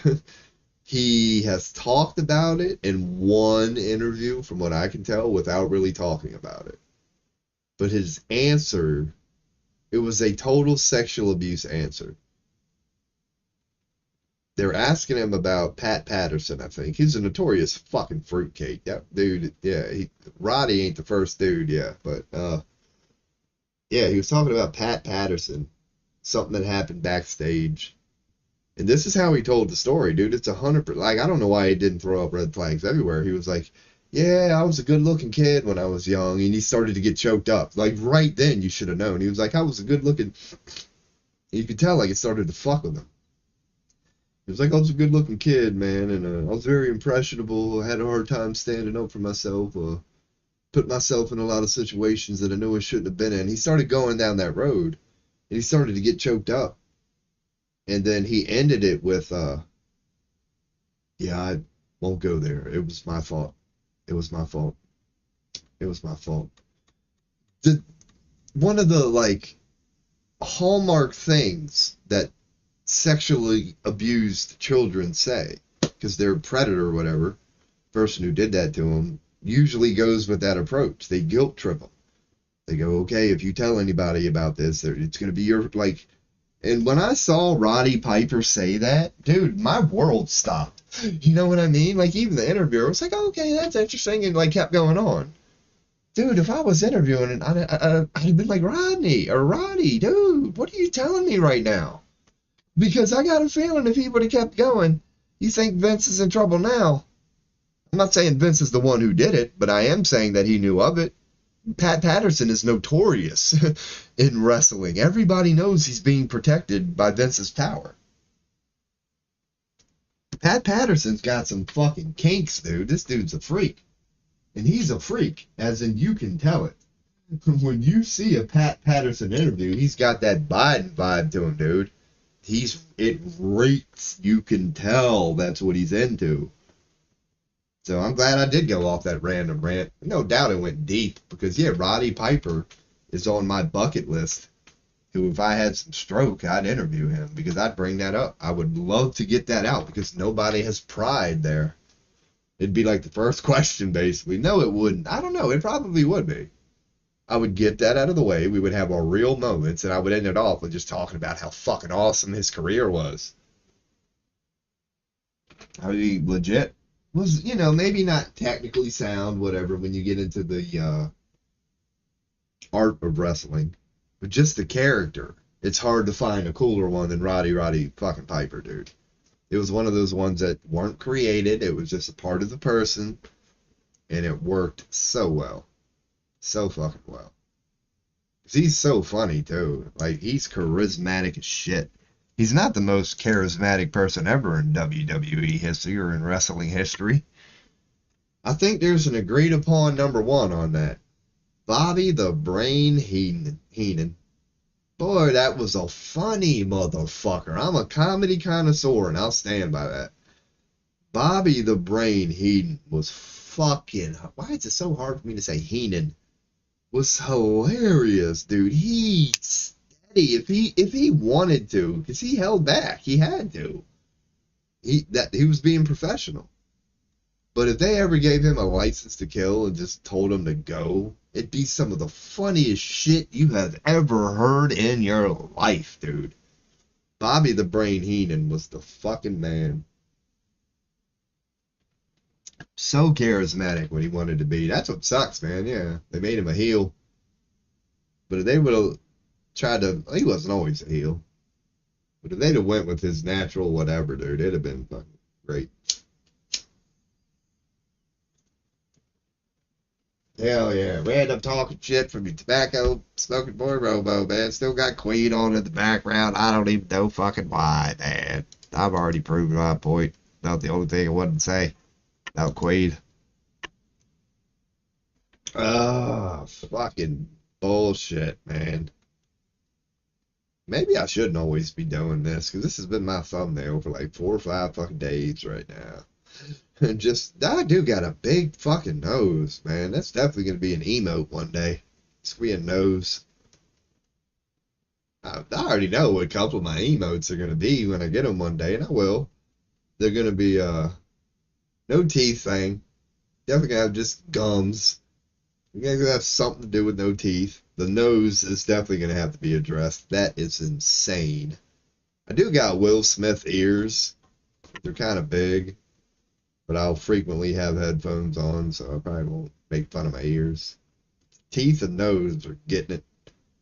Teeth and nose are getting it. Hell yeah. Right, hell yeah. Make that one, hell yeah. And I've been noticing myself a lot recently. I got a feeling it's going to develop. I've been saying, you know what I'm saying a lot? And that's a black thing too, man. That's one thing I cannot stand about black culture, and this is not hate. I cannot stand it when I'm around somebody who continuously says, you know what I'm saying? And that's a black thing. It's not, only a black thing. It's an urban thing. But that a lot of black people happen to say. If some of y'all be just, hey, man. So I went to work on Monday, you know what I'm saying? And, like, I got in my car, you know what I'm saying? And, like, dude, I got out the car, you know what I'm saying? And it was so bright, you know what I'm saying? Like, there are legit people who talk like that. I hate that shit. I'm just like, dude, I know what you're saying. Like, how fucking dumb do you think I am, man? Like, you opened it up with, I had to be at work at 3, so I pulled up at 2:45. You know what I'm saying? Dude, I know exactly what you're saying, all right? You had to be at 3, and you pulled up at 2:45. I get it. Continue with the fucking story, would you? Like, God, that's so funny, man. But I legit hate it. I legit hate it. Like, when I'm online, I'll skip. I'll skip a motherfucker. I can't do it. I'm like, God, I gotta skip this guy's part. Hey, man, you know what I'm saying? You know what I'm saying? It's like, shut up. And of course, I'm not gonna, actually say it, but that also goes with the N-bomb version. It's like some of y'all black people, just because you can say it, don't mean, like, tone it down, my man. Just every damn word. Yo, what's up? Beep. Do something. Beep. It's like, yo, you dropped 5 N-bombs in one sentence. Like, one thing I'll say, and I'll stand by this, and it's risky as a white person to say it. One of the most cringiest things in the entire world is not a white person trying to act black, a black person trying to act black. And I know that has racist connotation all over it. You could be like, well, what do you mean trying to act black? Motherfucker, you know exactly what I mean. Just whatever black culture is. I see it a lot because I live in Pennsylvania, right? This is Dutch farmland, hillbilly, redneck country. Isn't there's country twangs, country accents everywhere you fucking look. Like, it's so country that there are certain areas in here where the Amish or whatever live. Dude, you'll be driving down the road many times, at least a couple times a year in this area. You'll see a fucking horse and buggy. Like, that's how country it still is in the area that I live in. Now, naturally, there's black folk up here. There's not too many Asians, but there's Mexicans, Latinos. There's a little mix going on, even in this white fucking suburb America or whatever. But naturally, from that, even if you're black and you're born in this area, you're going to be raised sounding a little like me. You're going to have that little country twang coming out from time to time, man. You got to keep it bubbly, got to keep it bubbly. Ain't nothing wrong with that, man. Like, when in Rome, do as the Romans do. That's where you were born. And just because you talk like that does not mean you're any less black. I can clearly tell you're black. What's up? What annoys me more so than the white dudes is the black dudes who are clearly country as fuck. Like, yo, what's up, dog? I'm just like, dude, stop. Stop. What the fuck is wrong with you, man? Like, you know what I mean? That's one thing that's cringe as fuck to you, boy. Yeah, you can understand it when a white dude, like, you can kind of forgive a white dude acting black. You're like, ain't that cute? White boys are supposed to try to act black. That's fucking adorable. Like, I don't really, like, it doesn't really trigger me as much as when I see a black dude doing it. That's when I'm like, dude, do you not realize you're black? Like, why are you trying to sell it? You know what I mean? It's like, all you gotta do is walk out of the door, my man. I can tell you're black. It's like, why did you have to hit me off with it? Yo, what's up, bro? Assalamu alaikum, my brother. Like, dude, you're from Waynesboro, my man. Quit it. It's like, God.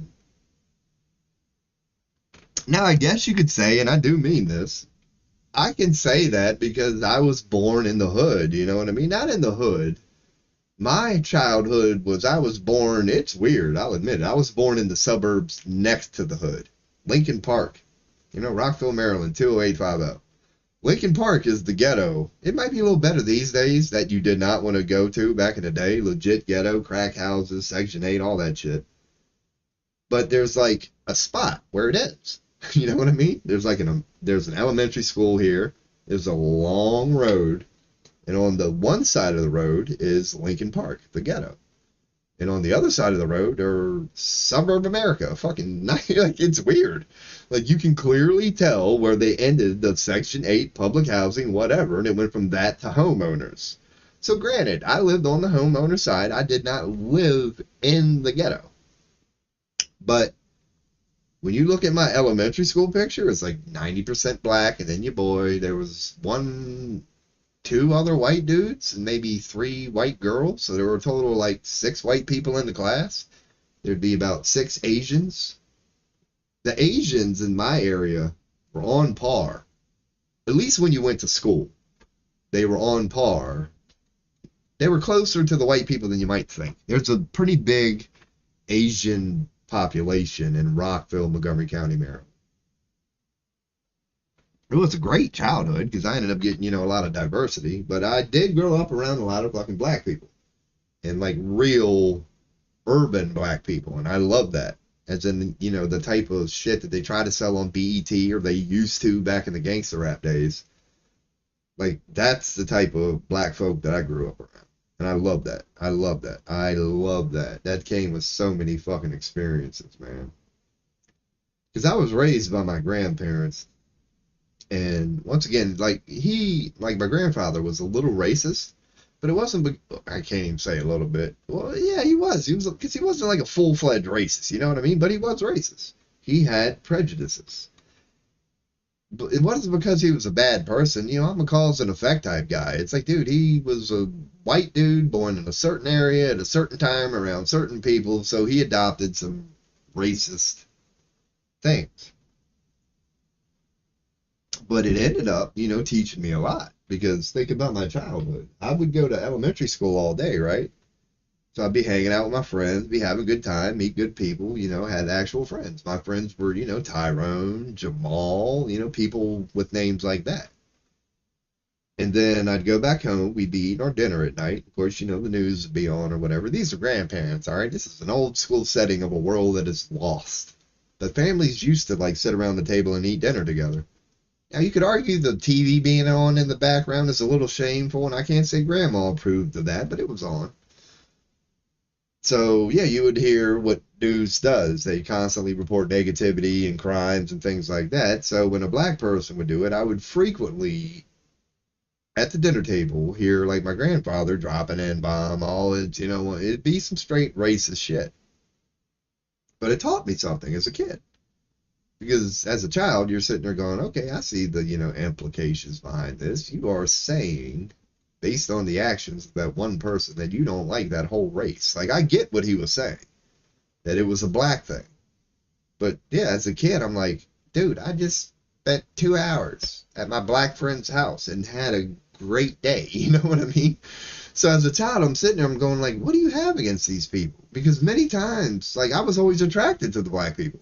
It were the white people, the white kids at school that were mean to me. The black ones were my friends. Like, so like that gave you a unique like thing, perspective as a kid. Like it was cool, kind of being able to be around somebody who was a little bit of a racist, not a bad person, but a little bit of a racist, because it taught me a lot. I'm like, wait a second.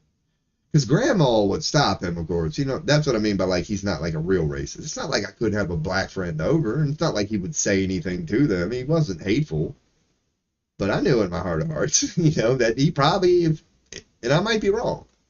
Say, damn it, why didn't he have a white friend?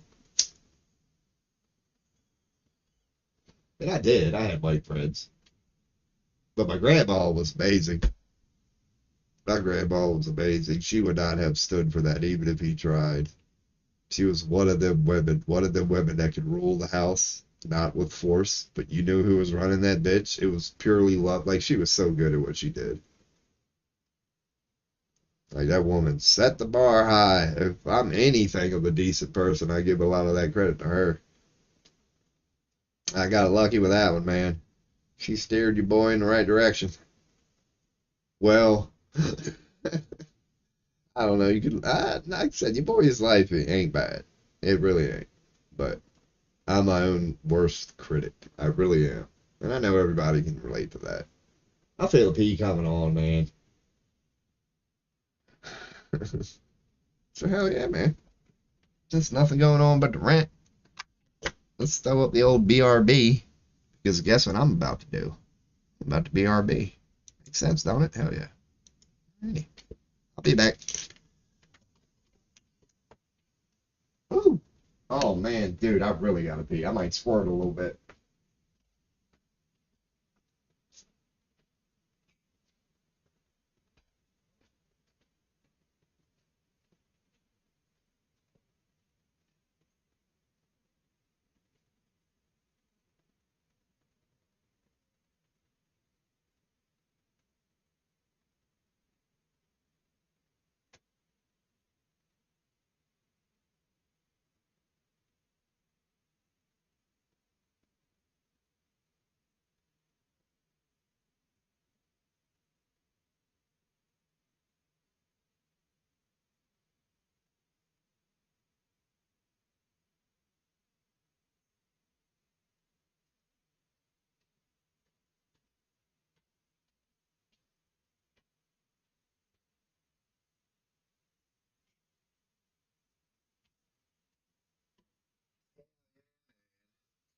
Sometimes you gotta sing a song. You gotta sing a song.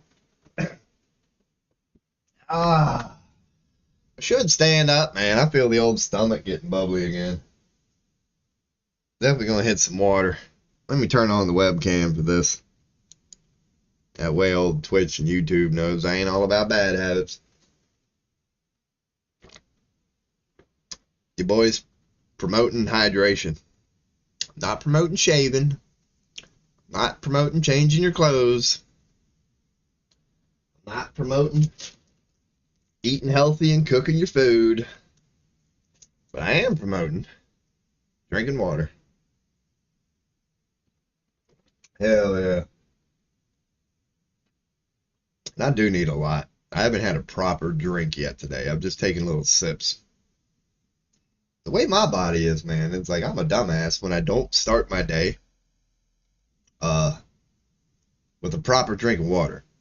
Like, my day always ends up fucking better when I start my day stretching, getting warmed up, and slamming a bunch of water, getting the shit going. Like, yeah, that's big for me. I don't know why I didn't do it today. Because I didn't do it a couple days ago. And at the end of the stream, not the reason I ended it, because I was already a good 4-some hours into it anyway, or whatever. But, yeah, that fucking bubble of gas in my stomach, dude, it started to turn into a legit stomach ache. And right now, I can feel a bubble that hopefully if I, sit up straight a little bit, stretch out a little bit, won't just continue to amass for the next 2 hours and not go anywhere. Dude, it took me legit 45 minutes of burps and farts to really, feel like I had an empty stomach again with no gas in it. Man, and that don't happen to your boy a lot. It really don't. But then again, normally I'm up working, walking around. These few days of just sitting here strumming. Then your boy realized he's 44 years old now, man. Which is kind of weird because it's bringing me back to infant shit. It's like, alright, now that I'm getting older, I feel like an infant. Like, I gotta be burped and fucking fart every now and then. Hell yeah. Hell yeah. Don't worry, your boy's getting in the mood. He's about to switch gears to something here. I don't think it's something random. It won't be terribly interesting, but it'll be a lot better than this. Oh, man. Hell yeah. I wonder if my phone will give me any notifications when I touch it. Maybe I can log on Plenty of Fish. Plenty of fish. Oh, there are definitely plenty of them. I'll give them that. There are plenty of them. Ain't one good one, though. Not even one. Man, I suck at online dating. I really do. Fucking, I know I ain't got no teeth. But other than that, I ain't a bad dude, man. I can't figure out what the fuck is going on. Fucking bitches, man. Chivalry's dead. Really, it's dead. It's fucking gone. If you, try to romance a bitch, you know what I mean? If you try to, do it old school, if you try to do it proper, that's a turnoff these days. And I mean that. It's like, that's what I'll throw it around on the female. It's like the female version is like, yeah, I can't figure out why I can't ever get a good guy, man. I just got the shittiest luck. I'm like, bitch, it's because when a guy sends you a message on Plenty of Fish, a simple message like, how are you today? How was your day? You're not interested in that, are you? It's the motherfucker that goes, hey, what are you doing right now? Those are the ones you respond to. It's like, no shit. It's like, because I know, because I actually have a friend who, takes pride in, he's no longer a friend. But I had a friend who took pride in that. When I was like, dude, I need some dating advice or whatever. He was like, just do what I do. Tell them what they want to hear. It's easy as fuck. And I knew, he was being dead serious. And it's like, females, you're making it that easy? That just dumbass motherfuckers boy, former boy, who was nothing special, just knows that he only needs to tell you what you want. Like, dude, he's an idiot. And he's pulling them every 3 days. It's like, I know I could do that. But I'm not looking for, like, a temporary fuck up. I'm looking for something real. And when you're looking for that, it's difficult. Because, I don't know. Chivalry's dead, man, in my opinion. Because I, like, once again, I'm like, on these sites, I'm introducing myself to these girls. I'm like, okay, I have a job, make good money. You know, I rent my own 3-bedroom house, got my shit together, do my chores, my lawn's cut. You know what I mean? It's like, I'm put together, so why aren't you picking me? You know, it's like, what is it? Because she'll end up going with the guy who doesn't have a job, therefore he's sitting around on his phone all day. Like, it baffles me. I wonder, because I'm deep and I can't turn this off, and this isn't bitterness. I mean this. Like, I don't care. Well, I do to an extent, but it's not bitterness. That I'm just wondering. I'm like, what is it about these fucking females? Like, what am I doing wrong? You know what I mean? Like, my opening lines are, I just got off work. I'm like, what about anything that I said turned you off? Because I'm picturing in my head, you know, when her Facebook goes to end a relationship 48 hours later, I'm like, what did the other guy say that I didn't, you know? 'Cause to me, that's a pickup line. I just got off work, you know? If I'm a female, in my head, I'm thinking if I'm a female looking for a male, a provider, I'm looking for lines like that. Like, what'd you just do? I just provided. You know, I just got off work. I just did man shit. But from my experience, they seem, they could be lying to themselves, to actually, in reality, want the guy who has nothing going for him and has nothing to do. Because, again, he ain't got nothing to do, and time means a lot to women. So they're inadvertently picking the first guy who's like, what are you doing tonight? Netflix and chill? That's just your boy's opinion. I guess I could have the Carlin quote, because I want to say there's, like, no cynicism or bitterness in there, but there probably is. But I still don't think so. Because if I had a girl sitting here right now and it was mission accomplished and I was out of the game, I'd be saying the same thing. Hell yeah, man. I think the boy's about to burn one. I'm feeling like I'm about to get in the mood for some music. A little bit of music. Mm-hmm. You know, one thing I am disappointed in, though, and it's only, you know, hadn't even been up there 24 hours yet, so I shouldn't trip. I'm not going to. That one, man. That's the one thing I hate about being a content creator, and all content creators go through it. Yeah, every now and then you'll have something that you think you killed. Like, you like it. You're like, dude, I crushed this one. Everybody's gonna love it. And then, like, they don't. And you gotta be alright with that.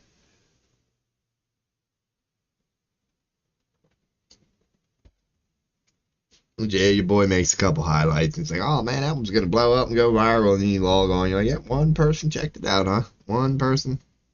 One person. Now, I may to some extent, you know, I'm not gonna say I'm like Jesus Christ, but what I should do, and I'm not going to, yeah, just start clickbaiting shit like all these other motherfuckers out there. Just name it something that you know people are gonna click on, but it really don't have anything to do with the video. I can start doing that.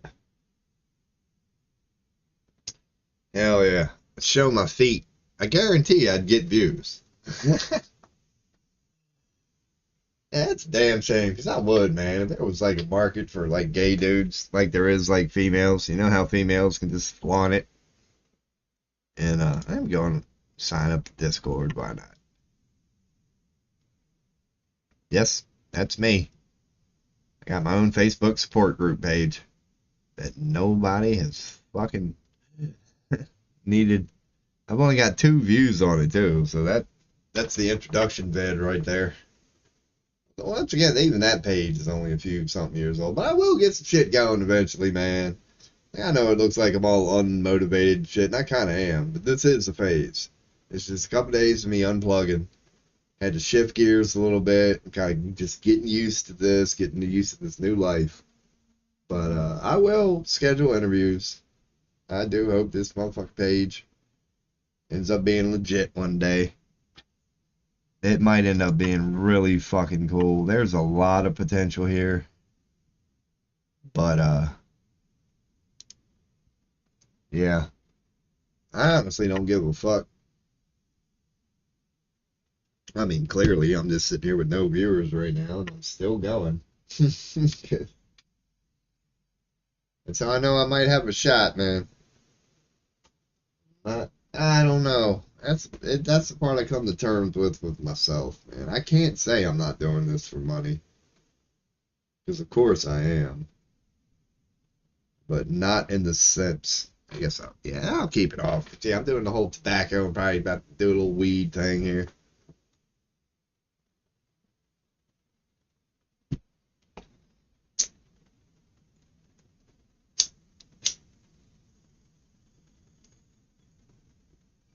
Because I do need to kind of be semi-productive. I could maybe start some of that now, because that is the boring part of it. I don't give a fuck who you are.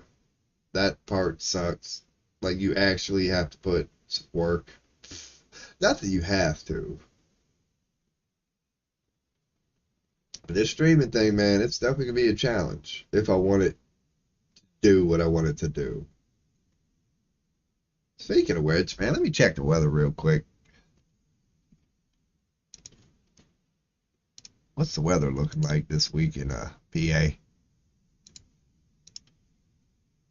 Weather. Good.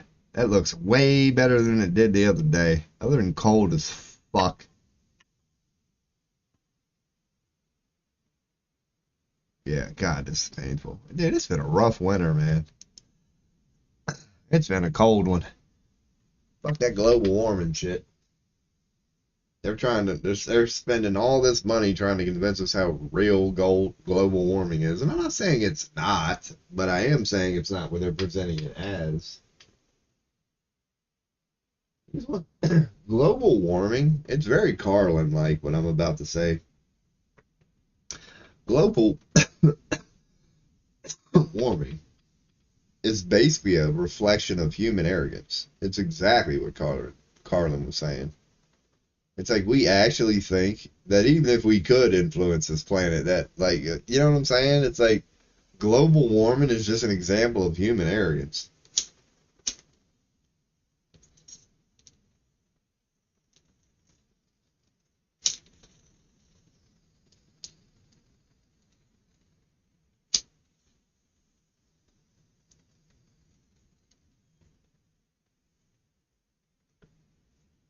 That playfully, yeah, you can kill it right from the jump. Right from the jump. Let's talk about global warming. Okay. The fact that you even think humans like influences, I don't know, because we do. That's where it's a slippery slope. Like, is the planet a little warmer because we're doing what we're doing on it? Yes. Is that measurable? Hardly. Hardly. Because we'll see, like, the shores or whatever, the sea line go down, like, a little bit. It's like, dude, on a scale level, that's called natural. I've always found that funny. The term natural disaster. It's like, dude, how could something be a natural disaster? Do you know the implications behind that? It's like, no. The disaster part is the man-made part. You know what I mean? Oh, I'll turn on the webcam. That way people don't think the old BRB. It's like there's no such thing as a natural disaster. It's like, okay, a volcano erupting is a natural disaster. No, just natural. A volcano erupting is just natural. The disaster part comes from the fact that we decide to build around volcanoes. And earthquakes are the same thing. Earthquakes are not a natural disaster. They're natural. The disaster part is we decide to build on top of fault lines or near fault lines that we know are there, but we do it anyway. So regarding natural disasters, they're natural, but the disaster is us. That might make for a good clip. There it is. Here's your sign. See, if I had some motivation, I would make a clip like that. That's what people want to see. Shorts. Booty shorts. Oh, yeah. That's what I'll do. I'll create a bunch of shorts and call them booty shorts. If females aren't doing that, you're missing out on a market, man. Make a bunch of shorts, have your own category, call them fucking booty shorts. And in every short, you're wearing booty shorts. So there you go. See? That's what I need to be. I need to be an agent. Broads need to call me up. I'm not against it either, for real. I tried to get some exes to do that playfully, didn't really try, but was like, I am not against you wearing a pair of panties for a week and then ziplocking that shit selling for $19.99. That's a great hustle right there, man. Couldn't find one girl willing to do it. But you boys out here just trying to, make dreams come true, man. Just trying to make dreams come true. Fuck. Maybe I will listen to music. Do something. As in, like, end the stream and just listen to music. Been hanging out, chatting for a good bit. That might not be a bad idea. Put a little more effort into the next stream. Actually, like, maybe think of something to do. Maybe land some random interview. If I could, I would. I don't give a fuck right now. Are there pages like that? Streamers looking for people to interview? Maybe that's legit, like what I need to start thinking about doing. Just hopping aboard another stream.